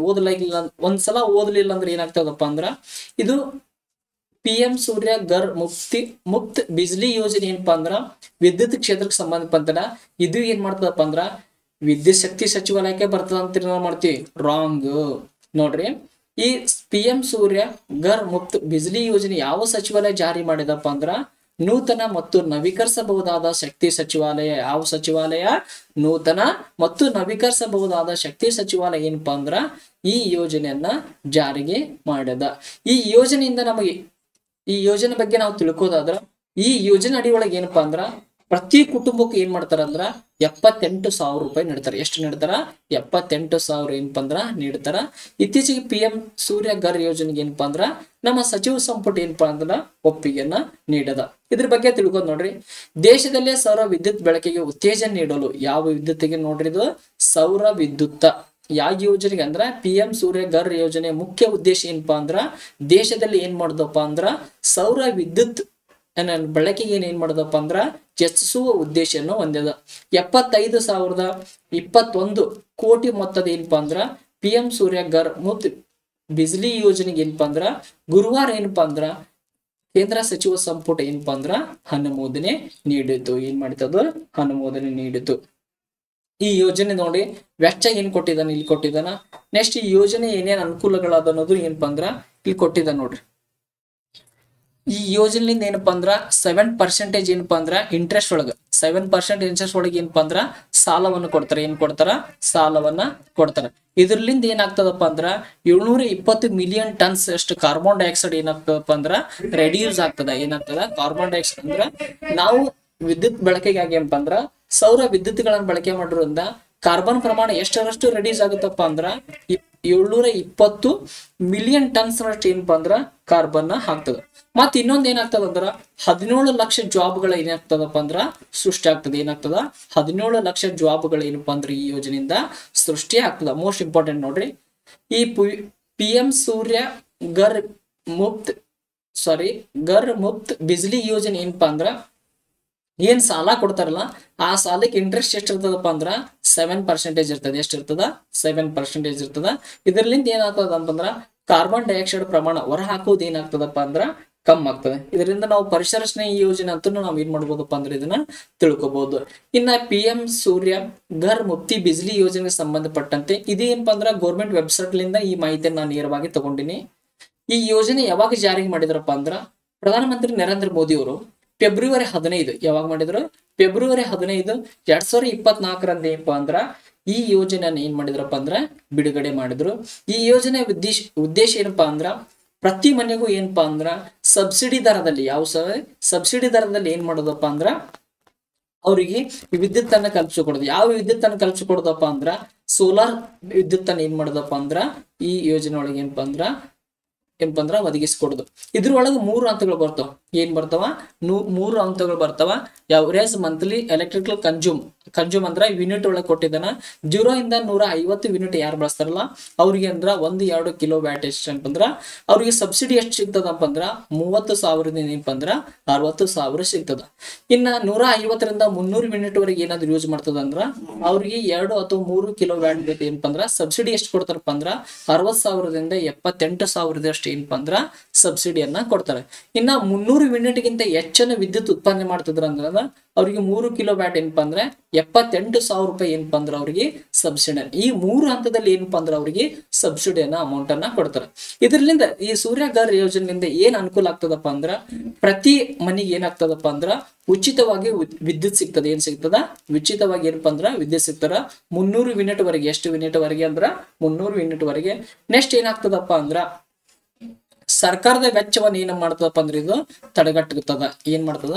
ಸರ್ಕಾರದ ವೆಚ್ಚವನ್ನ ಏನ್ ಎಕ್ಸ್ಪೆಂಡಿಚರ್ ಏನಿರ್ತದಲ್ಲ ಅದನ್ನ ಕಾಸ್ಟ್ ಏನಿರ್ತದಲ್ಲ ಅದನ್ನ ಏನ್ ಮಾಡ್ತದಪ್ಪ ಅಂದ್ರ ಕಮ್ಮಿ ಮಾಡ್ತದ. ನೆಕ್ಸ್ಟ್ ಏನಪ್ಪಾ ಅಂದ್ರ ಇದು ಏನಪ್ಪಾ ಅಂದ್ರ ಸಾಂಪ್ರದಾಯಿಕ ಶಕ್ತಿ ಅಂದ್ರ ಏನ ನವೀಕರಿಸಬಹುದಾದ ಸಂಪನ್ಮೂಲಗಳು ಏನದಲ್ಲ ನವೀಕರಿಸಬಹುದಾದ ಶಕ್ತಿ ಸಂಪನ್ಮೂಲ ಬಳಕೆಯನ್ನು ಏನ್ ಮಾಡ್ತದಪ್ಪ ಅಂದ್ರ ಹೆಚ್ಚಿಸ್ತದ. ನೆಕ್ಸ್ಟ್ ಇದ್ರಲಿಂದ ಏನಾಗ್ತದಪ್ಪ ಅಂದ್ರ ಈ ವಾತಾವರಣ ಕೆಡ್ತದ್ರ. ಅದ್ರಲಿಂದ ಏನಾಗ್ತದಪ್ಪ ಅಂದ್ರ ಅದು ಏನಾಗ್ತದ ಅಂದ್ರ ಕಾರ್ಬನ್ ಹೊರಗ ಹಾಕೋಕೆ ಏನಪ್ಪಾ ಅಂದ್ರ ಬಹಳ ಪ್ರಮಾಣ ಕಮ್ಮಿ ಆಗ್ತದೆ. ಇದು ಎಲ್ಲವೂ ಏನಪ್ಪಾ ಅಂದ್ರ ಈ ಯೋಜನೆಯಿಂದ ಏನಾಗ್ತದಪ್ಪ ಅಂದ್ರ ಅನುಕೂಲ ಆಗ್ತದೆ. ನೆಕ್ಸ್ಟ್ ಈ ಯೋಜನೆಗೆ ನಾವು ಲಾಭವನ್ನ ತಗೋಬೇಕಾಗಿತ್ತಂದ್ರ ನಮಗೆ ಏನೇನ್ ಅರ್ಹತೆಗಳು ಇರ್ಬೇಕನ್ನೋದು ಎಲಿಜಿಬಿಲಿಟಿ ಏನೇನ್ ಇರ್ಬೇಕನ್ನೋದು ಇರ್ತದ. ಒಂದನೇದು ಏನಾಗಿರ್ಬೇಕಪ್ಪ ಅಂದ್ರ ಆತ ಭಾರತದ ಪ್ರಜೆ ಆಗಿರ್ಬೇಕು. ಎರಡನೇದು ಏನಪ್ಪಾ ಅಂದ್ರ ಸ್ವಂತ ತನ್ನ ಹೆಸರಿನಲ್ಲಿ ಏನಪ್ಪಾ ಅಂದ್ರ ಸ್ವಂತದಾದ ಒಂದು ಮನೆಯನ್ನು ಹೊಂದಿರ್ಬೇಕು. ಎಂತ ಮನೆ ಹೊಂದಿರ್ಬೇಕು? ತನ್ನ ಸ್ವಂತ ಮನೆ ಹೊಂದಿರ್ಬೇಕು. ಆ ಮನಿ ಯಾವ ರೀತಿ ಆಗಿರ್ಬೇಕಪ್ಪ ಅಂದ್ರ ಮನೆಯ ಮೇಲೆ ಏನಪ್ಪಾ ಅಂದ್ರ ಸೋಲಾರ್ ಪ್ಯಾನಲ್ ಗಳು ಕೂಡ್ಸೋದಕ್ಕೆ ಏನ್ ಮಾಡ್ಬೇಕಪ್ಪ ಅಂದ್ರ ಜಾಗ ಇರಬೇಕು. ಏನಿರ್ಬೇಕು? ಜಾಗ ಇರುವಂತ ಸಮತಟ್ಟವಾದ ಏನಪ್ಪಾ ಅಂದ್ರ ಜಾಗವಾಗಿದೆ ಏನಪ್ಪಾ ಅಂದ್ರೆ ಇರಬೇಕು. ನೆಕ್ಸ್ಟ್ ಏನಪ್ಪಾ ಅಂದ್ರ ಅವ್ರು ಕಂಪಲ್ಸರಿ ಏನಾಗಿರ್ಬೇಕಂದ್ರ ವಿದ್ಯುತ್ ಕನೆಕ್ಷನ್ ಏನ್ ಮಾಡಿರ್ಬೇಕಪ್ಪ ಅಂದ್ರ ಪಡೆದಿರ್ಬೇಕಾಗ್ತದೆ. ಏನ್ ಮಾಡ್ಬೇಕಾಗ್ತದ? ಪಡೆದಿರ್ಬೇಕಾಗ್ತದ. ನೆಕ್ಸ್ಟ್ ಇನ್ನೊಂದ್ ಏನಪ್ಪಾ ಅಂದ್ರ ಈ ಯೋಜನೆ ಲಾಭವನ್ನು ಪಡಿಬೇಕಾಗಿತ್ತಂದ್ರ ಅವ್ರು ಯಾವುದೇ ರೀತಿ ಏನಪ್ಪಾ ಅಂದ್ರ ಈ ಸೋಲಾರ್ ಪ್ಯಾನಲ್ಗೆ ಸಂಬಂಧಿಸಪಟ್ಟಂತೆ ಇನ್ನಿತರ ಏನಾದ್ರೂ ಯೋಜನೆಗಳ ಏನಪ್ಪಾ ಅಂದ್ರ ಅವರು ಲಾಭವನ್ನು ಪಡೆದಿರಬಾರ್ದು. ಇದು ಏನಪ್ಪಾ ಅಂದ್ರ ಎಲಿಜಿಬಿಲಿಟಿ ಇರುವಂತ ಏನಪ್ಪಾ ಅಂದ್ರ ಅರ್ಹತೆಗಳು ಆಗ್ತವ. ನೆಕ್ಸ್ಟ್ ನೋಡ್ರಿ, ಮೋಸ್ಟ್ ಇಂಪಾರ್ಟೆಂಟ್ ಇದು ಸೈನ್ಸ್ ರಿಲೇಟೆಡ್ ಕರೆಂಟ್ ಅಫೇರ್ಸ್ ನೋಡ್ರಿ. ಇತ್ತೀಚೆಗೆ ಭೂಮಿಗಿಂತಲೂ ದೊಡ್ಡದಾದ TOI 715b ಎನ್ನುವ ಗ್ರಹವನ್ನು ಯಾವ ಬಾಹ್ಯಾಕಾಶ ಸಂಶೋಧನಾ ಸಂಸ್ಥೆ ಸಂಶೋಧಿಸಿದೆ? ಇದು ತಯಾರಿಸಿದಲ್ಲ, ರಾಂಗ್ ಮಾಡ್ಕೋರಿ. ಸಂಶೋಧಿಸಿದೆ. ಏನ್ ಮಾಡ್ರಿ? ಇದನ್ನ ಸಂಶೋಧಿಸಿದೆ ಅಂತ ಏನ್ ಮಾಡ್ರಪ್ಪ ಅಂದ್ರ ಕಳ್ರಿ. ISRO, NASA, Russia space centre ಮೇಲಿನ ಯಾವುದಲ್ಲ ನೋಡ್ರಿ. ಇತ್ತೀಚೆಗೆ ಏನಪ್ಪಾ ಅಂದ್ರ ನಾವೇನ್ ತಿಳ್ಕೊಂಡಿವಿ, ಭೂಮಿ ಭೂಮಿ ಏನಪ್ಪಾ ಅಂದ್ರ ಜೀವಿಗಳ ಹೊಂದಿರುವ ಏಕೈಕ ಗ್ರಹ ಅಂತ ಹೇಳ್ತಿ. ಈ ಭೂಮಿ ತರ ಏನಪ್ಪಾ ಅಂದ್ರ ಭೂಮಿಗಿಂತಲೂ ದೊಡ್ಡದಾದಂತ ಒಂದು ಗ್ರಹವನ್ನ ಏನ್ ಮಾಡ್ಯದಪ್ಪ ಅಂದ್ರ ಅಮೆರಿಕದ ನಾಸಾ ಸಂಸ್ಥೆಯವರು ಏನ್ ಮಾಡ್ಯಾರಪ್ಪ ಅಂದ್ರೆ ಇತ್ತೀಚೆಗೆ ಒಂದು ಕಂಡಿಡಿದಾರ. ಅದ್ರ ಹೆಸರು ಏನ್ ಕೊಟ್ಟಿದ್ದಾರಪ್ಪ ಅಂದ್ರ TOI-715b ಅನ್ನೋದು ಏನಪ್ಪಾ ಅಂದ್ರೆ ಇದರ ಹೆಸರನ್ನ ಆತ ಏನ್ ಮಾಡಿದಾರಪ್ಪ ಅಂದ್ರ ಕೊಟ್ಟಿದ್ದಾರ. ನೋಡ್ರಿ ಇಲ್ಲಿ ಕೊಟ್ಟಿದ್ದಾರೆ ನೋಡ್ರಿ, ಭೂಮಿಗಿಂತಲೂ ದೊಡ್ಡ ಗ್ರಹವಾದಂತ TOI-715b ಅನ್ನೋದು ಏನಪ್ಪಾ ಅಂದ್ರ ಆ ಗ್ರಹದ ಹೆಸರು ಏನಪ್ಪಾ ಅಂದ್ರ ನಾಸಾ ಏನ್ ಮಾಡಿದಪ್ಪ ಅಂದ್ರ ಪತ್ತೆ ಏನ್ ಮಾಡಿದಪ್ಪ ಅಂದ್ರೆ ಹೆಸರು. ಇತ್ತೀಚೆಗೆ ವಿಜ್ಞಾನದ ಲೋಕದಲ್ಲಿ ಅಚ್ಚರಿಗಳು ಮೂಡುತ್ತಿವ, ಆದ್ರೆ ಸಾಲಿಗೆ ಏನಪ್ಪಾ ಅಂದ್ರ ನಾಸಾಸ ಏನಪ್ಪಾ ಅಂದ್ರ ಸೇರ್ಪಡೆ ಆಗಿದೆ. ಯಾವ್ದಾಗ್ಯದ? ನಾಸಾಸ ಏನಪ್ಪಾ ಅಂದ್ರ ಸೇರ್ಪಡೆ ಆಗ್ಯದ. ಇಲ್ಲಿ ನೋಡ್ರಿ ಇಲ್ಲಿ ಇಂಪಾರ್ಟೆಂಟ್ ಇದೆ. ಈ ಗ್ರಹವನ್ನು ಪತ್ತೆ ಮಾಡಲು ಏನಪ್ಪಾ ಅಂದ್ರ ನಾಸಾ ಟೆಸ್ಸಾ ಎನ್ನುವ ಏನಪ್ಪಾ ಅಂದ್ರ ಯಾವುದು ಟೆಸ್ಸಾ ಅನ್ನೋದು ಏನಪ್ಪಾ ಅಂದ್ರ ಟೆಸ್ಸಾ ಅನ್ನೋ ಏನಪ್ಪಾ ಅಂದ್ರ ಉಪಗ್ರಹವನ್ನು ಏನ್ ಮಾಡಿದಪ್ಪ ಅಂದ್ರ 2018ರಲ್ಲಿ ಉಡಾವಣೆ ಮಾಡಿದ್ರು. ಯಾವಾಗ ಉಡಾವಣೆ ಮಾಡಿದ್ರು? ಟೆಸ್ಸಾ ಅನ್ನೋ ಉಪಗ್ರಹನ ಏನ್ ಮಾಡಿದ್ರಪ್ಪ ಅಂದ್ರ 2018ರಲ್ಲಿ ಏನ್ ಮಾಡಿದ್ರಪ್ಪ ಅಂದ್ರ ಈ ಉಪಗ್ರಹವನ್ನು ಏನ್ ಮಾಡಿದ್ರಪ್ಪ ಅಂದ್ರ ಇದನ್ನ ಉಡಾವಣೆ ಮಾಡಿದ್ರು. ಇದು ಏನಪ್ಪಾ ಅಂದ್ರ 6 ವರ್ಷದ ಬಳಿಕ, ಎಷ್ಟು ವರ್ಷದ ಬಳಿಕ ಹೋಯ್ತಿದ್ದು? 6 ವರ್ಷದ ಬಳಿಕ ಏನಪ್ಪಾ ಅಂದ್ರ ಆ ಗ್ರಹವನ್ನು ಮುಟ್ಟಿತ್ತು. ಅಲ್ಲಿ ಏನಾಗ್ಯದಪ್ಪ ಅಂದ್ರ ದ್ರವ ರೂಪದ ವಾತಾವರಣ ಐತಿ. ಈಗ ಏನು ಹೊಸದಾಗಿ ನಾಸಾ ಕಂಡಿಡದಲ್ಲ, ಆ ಗ್ರಹದೊಳಗೆ ಏನಪ್ಪಾ ಅಂದ್ರ ದ್ರವ ರೂಪದ ವಾತಾವರಣ ಒಳಗೊಂಡದ. ಇಲ್ಲಿ ಏನ್ ಮಾಡ್ಬೋದಪ್ಪ ಅಂದ್ರ ಇಲ್ಲಿ ಏನಂದ್ರ ಈ ಬೆಳಕು ಅಂದ್ರ ಈ ಗ್ರಹದಿಂದ ಭೂಮಿ ಬೆಳಕು ಬರ್ಬೇಕಂದ್ರ ಅದು ಎಷ್ಟು ವರ್ಷ ತಗೋತದಪ್ಪ ಅಂದ್ರ 137 ವರ್ಷ ಏನಪ್ಪಾ ಅಂದ್ರ ಅದು ತಗೋತದ. ಎಷ್ಟು ತಗೋತದ? 137 ವರ್ಷ ಏನಪ್ಪಾ ಅಂದ್ರ ಅದು ತಗೋತದ. ನೆಕ್ಸ್ಟ್ ನೋಡ್ರಿ, ಇತ್ತೀಚೆಗೆ ಲೋಕಾರ್ಪಣೆಗೊಂಡ ಮಣ್ಣಿನ ಮಗ ಪುಸ್ತಕವು ಯಾರಿಗೆ ಸಂಬಂಧಿಸಿದೆ? A option Basavaraj Bommai, B option Kumaraswamy, C option HD Deve Gowda, D option Siddaramaiah. ನೋಡ್ರಿ, ಇತ್ತೀಚೆಗೆ ಏನಪ್ಪಾ ಅಂದ್ರ ಮಣ್ಣಿನ ಮಗ ಪುಸ್ತಕ ಏನಪ್ಪಾ ಅಂದ್ರ ಬಿಡುಗಡೆ ಆಯ್ತು. ಏನಾಯ್ತು? ಬಿಡುಗಡೆ ಆಯ್ತು. ಅದು ಯಾರಿಗೆ ಸಂಬಂಧಪಟ್ಟದಪ್ಪ ಅಂದ್ರ HD ದೇವೇಗೌಡರಿಗೆ ಏನಪ್ಪಾ ಅಂದ್ರ ಅದು ಸಂಬಂಧಪಟ್ಟದ. ಇಲ್ಲಿ ಮೋಸ್ಟ್ ಇಂಪಾರ್ಟೆಂಟ್ ಒಂದು GK ಪಾಯಿಂಟ್ ಹೇಳ್ತೀನಿ ನೋಡ್ರಿ. ಭಾರತದ ಮೊಟ್ಟ ಮೊದಲ ಕನ್ನಡಿಗ ಪ್ರಧಾನಿ ಯಾರಪ್ಪ ಅಂದ್ರ HD ದೇವೇಗೌಡ. ನೋಡ್ರಿ, ಮೋಸ್ಟ್ ಇಂಪಾರ್ಟೆಂಟ್ HD ದೇವೇಗೌಡ ಏನದಪ್ಪ ಅಂದ್ರ ಇವ್ರು ಏನ್ ಮಾಡ್ಯಾರಪ್ಪ ಅಂದ್ರ ಕರ್ನಾಟಕದಿಂದ ಪ್ರಧಾನಮಂತ್ರಿ ಆದಂತ ಏಕೈಕ ವ್ಯಕ್ತಿ ಯಾರಪ್ಪ ಅಂದ್ರ HD ದೇವೇಗೌಡ. ಬಹಳ ಇಂಪಾರ್ಟೆಂಟ್. ಈ ಮಣ್ಣಿನ ಮಗ ಪುಸ್ತಕವನ್ನು ಯಾರು ಬರ್ದಾರಪ್ಪ ಅಂದ್ರ ನೇಬ ರಾಮಲಿಂಗ ಶೆಟ್ಟಿ ಅವ್ರು ಬರ್ದ್ರು. ಈ ಪುಸ್ತಕವನ್ನು ಯಾರು ಬರ್ದಾರಪ್ಪ ಅಂದ್ರ ನೇಬಿ ರಾಮಲಿಂಗ ಶೆಟ್ಟಿ ಬರ್ದಾರ. ಆದ್ರೆ ಈ ಪುಸ್ತಕ ಯಾರ ವಿಷಯವನ್ನು ಒಳಗೊಂಡದಪ್ಪ ಅಂದ್ರ HD ದೇವೇಗೌಡರ ಬಗ್ಗೆ ಏನಪ್ಪಾ ಅಂದ್ರ ಈ ಪುಸ್ತಕವನ್ನು ಏನ್ ಮಾಡ್ಯಾರಪ್ಪ ಅಂದ್ರ ಒಳಗೊಂಡದ. ಇದನ್ನ ಯಾರು ಪ್ರಕಟಿಸಿದ್ರ ಅಂದ್ರ ಇದನ್ನ ಯಾರು ಪಬ್ಲಿಷ್ ಮಾಡಿದ್ರಪ್ಪ ಅಂದ್ರ ಸ್ನೇಹ ಬುಕ್ ಆಪ್ಷನ್ ಅವ್ರು ಏನ್ ಮಾಡ್ಯಾರಪ್ಪ ಅಂದ್ರ ಇದನ್ನ ಪ್ರಕಟ ಮಾಡಿದ್ರು. ಯಾವಾಗ ಪ್ರಕಟ ಮಾಡಿದ್ರ ಅಂದ್ರ ಫೆಬ್ರವರಿ 29ಗೆ ಏನ್ ಮಾಡಿದ್ರಪ್ಪ ಅಂದ್ರೆ ಇದನ್ನ ಕೊಂಡಿದ್ರು. ಇದು ಮಣ್ಣಿನ ಮಗ ಇಂಪಾರ್ಟೆಂಟ್ ಆಗ್ತದ, ನೆನಪಿಟ್ಟುಕೋರಿ. ಯಾಕಂದ್ರೆ ನಮ್ಮ ಕರ್ನಾಟಕ ರಿಲೇಟೆಡ್ ಬಂದಾಗ ಮೋಸ್ಟ್ಲಿ ಇದು KS ಏನ್ ಮಾಡ್ತಾರಪ್ಪ ಅಂದ್ರ ಪೇಪರ್ 2 ಕೇಳಬಹುದು ಪಕ್ಕಾ ಕೇಳತಾನ ಅನ್ಸ್ತದೆ. ಯಾಕಂದ್ರೆ ಇಂಥವ ಏನ್ ಮಾಡ್ತಾರಪ್ಪ ಅಂದ್ರ ನಮಗ ಹುಡುಕೇಶ್ ಏನ್ ಮಾಡ್ತಾನಪ್ಪ ಅಂದ್ರ ಆತ ಕೇಳ್ತಿರ್ತಾನ. ನೋಡ್ರಿ, ಇತ್ತೀಚೆಗೆ 15ನೇ ಆವೃತ್ತಿ ಬೆಂಗಳೂರು ಅಂತಾರಾಷ್ಟ್ರೀಯ ಚಲನಚಿತ್ರೋತ್ಸವದ ರಾಯಭಾರಿಯಾಗಿ ಯಾರು ನೇಮಕಗೊಂಡಿದ್ದಾರೆ? ನಟ ಸುದೀಪ್, ನಟ ದರ್ಶನ್, ನಟ ಡಾಲಿ ಧನಂಜಯ್, ಮೇಲಿನ ಯಾರು ಅಲ್ಲ. ನೋಡ್ರಿ, 15ನೇ ಆವೃತ್ತಿಯ ಬೆಂಗಳೂರು ಅಂತಾರಾಷ್ಟ್ರೀಯ ಚಲನಚಿತ್ರೋತ್ಸವ ಏನಪ್ಪಾ ಅಂದ್ರ ನಡೀತದ.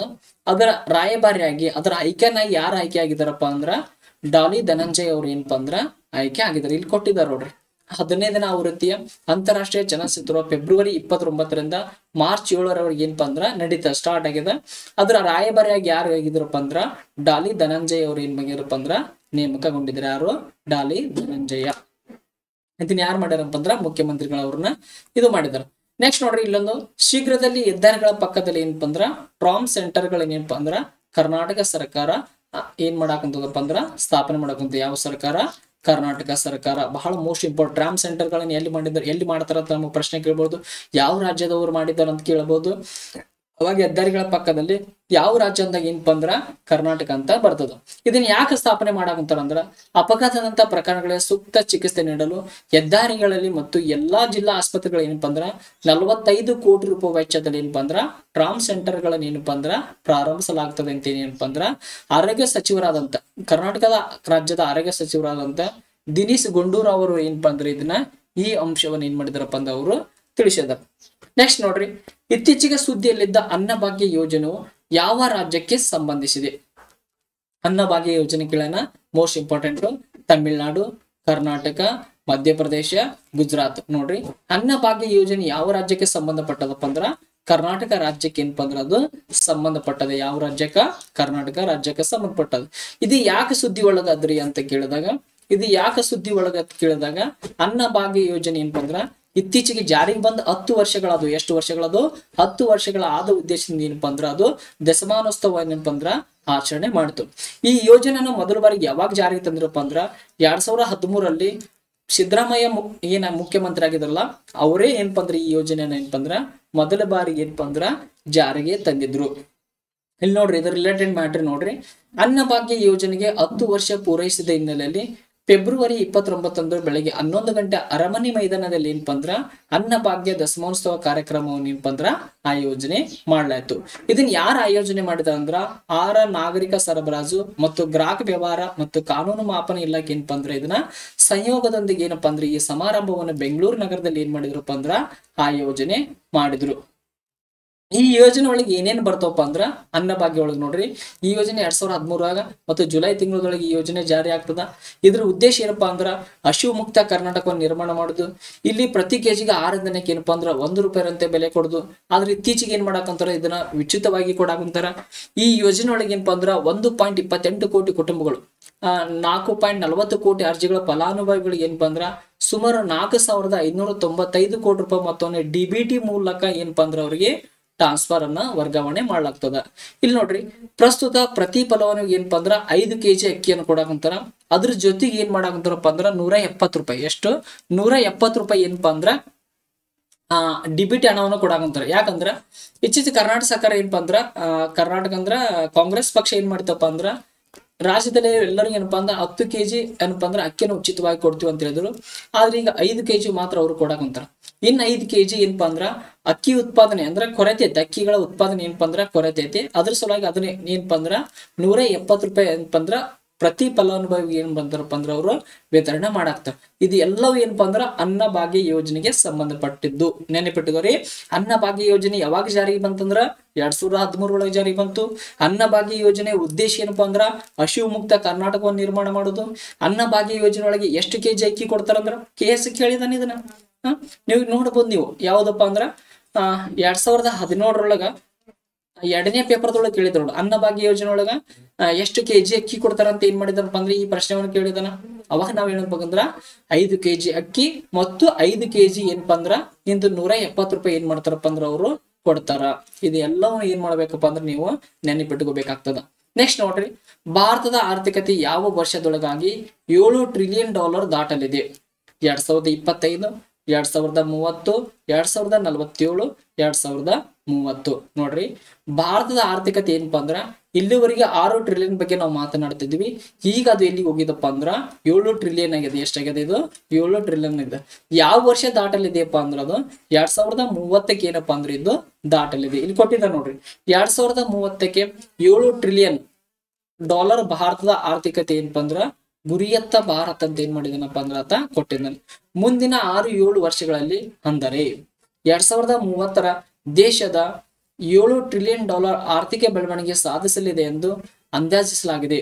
ಕೇಂದ್ರ ಹಣಕಾಸು ಸಚಿವಾಲಯ ಮಧ್ಯಂತರ ಬಜೆಟ್ಗೂ ಮುನ್ನ ಮಂಡಿಸಿರುವ ಭಾರತದ ಆರ್ಥಿಕ ಸಮೀಕ್ಷೆ 10 ವರ್ಷಗಳ ಭಾರತ ಪಡೆದ ಆರ್ಥಿಕ ವೇಗದ ಮುನ್ನೋಟ ನೀಡಿದೆ. 10 ವರ್ಷದ ಆರ್ಥಿಕ ಮುನ್ನೋಟ ನೋಡಿಸಿ ಅವ್ರು ಏನ್ ಮಾಡಿದಾರಪ್ಪ ಅಂದ್ರ ಈ ಭಾರತ ಏನಪ್ಪಾ ಅಂದ್ರ 2030 $7 ಟ್ರಿಲಿಯನ್ ಏನಪ್ಪಾ ಅಂದ್ರ ಆರ್ಥಿಕತೆ ಹೊಂದಲಿದೆ ಅಂತ ಏನ್ ಮಾಡಿದಾರಪ್ಪ ಅಂದ್ರ ಕೇಂದ್ರ ಹಣಕಾಸು ಸಚಿವಾಲಯ ಏನಪ್ಪಾ ಅಂದ್ರ ತಿಳಿಸಿದ್ರು.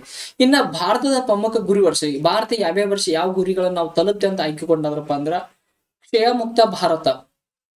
ಮುಕ್ತ ಭಾರತ 2025, ಅನೇಮಿಯಾ ಮುಕ್ತ ಕರ್ನಾಟಕ 2025, ಮಲೇರಿಯಾ ಮುಕ್ತ ಭಾರತ 2030, ಸಿಕೆಲ್ ಸೆಲ್ ಅನೇಮಿಯಾ 2047. ಈ ಯೋಜನೆ ಎಲ್ಲಿ ಬಿಡುಗಡೆ ಮಾಡಿದ್ರಪ್ಪ ಅಂದ್ರ ಮಧ್ಯಪ್ರದೇಶ ಒಳಗೆ MP ಅಂದ್ರೆ ಏನಪ್ಪಾ ಅಂದ್ರ ಮಧ್ಯಪ್ರದೇಶ ಒಳಗೆ ಈ ಯೋಜನೆ ಏನಪ್ಪಾ ಅಂದ್ರ ನರೇಂದ್ರ ಮೋದಿ ಅವರು ಇದನ್ನ ಉದ್ಘಾಟನೆ ಮಾಡಿದ್ರು.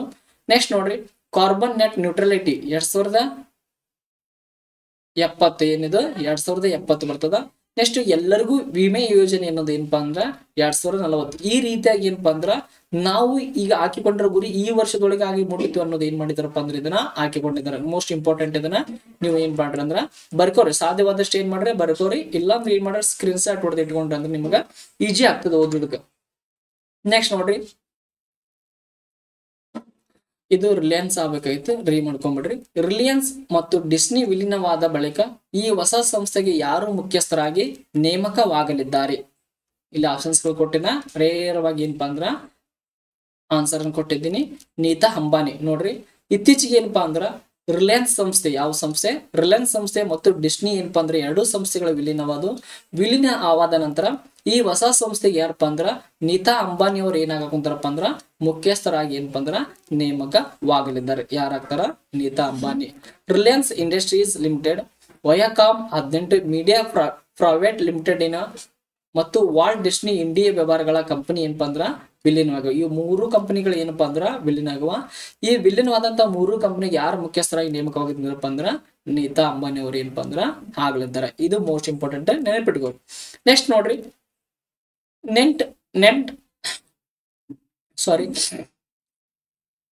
ಪ್ರಾಂಗ್ ಇಂಡಿಯಾ ಸಂಸ್ಥೆ ಬಿಡುಗಡೆ ಮಾಡಿದ ವೆಲ್ತ್ ರಿಪೋರ್ಟ್ 2024 ಪ್ರಕಾರ ಭಾರತದ ಶ್ರೀಮಂತರ ಸಂಖ್ಯೆಯ ಪ್ರಮಾಣ ಶೇಕಡ ಎಷ್ಟು ಏರಿಕೆ ಕಂಡಿದೆ?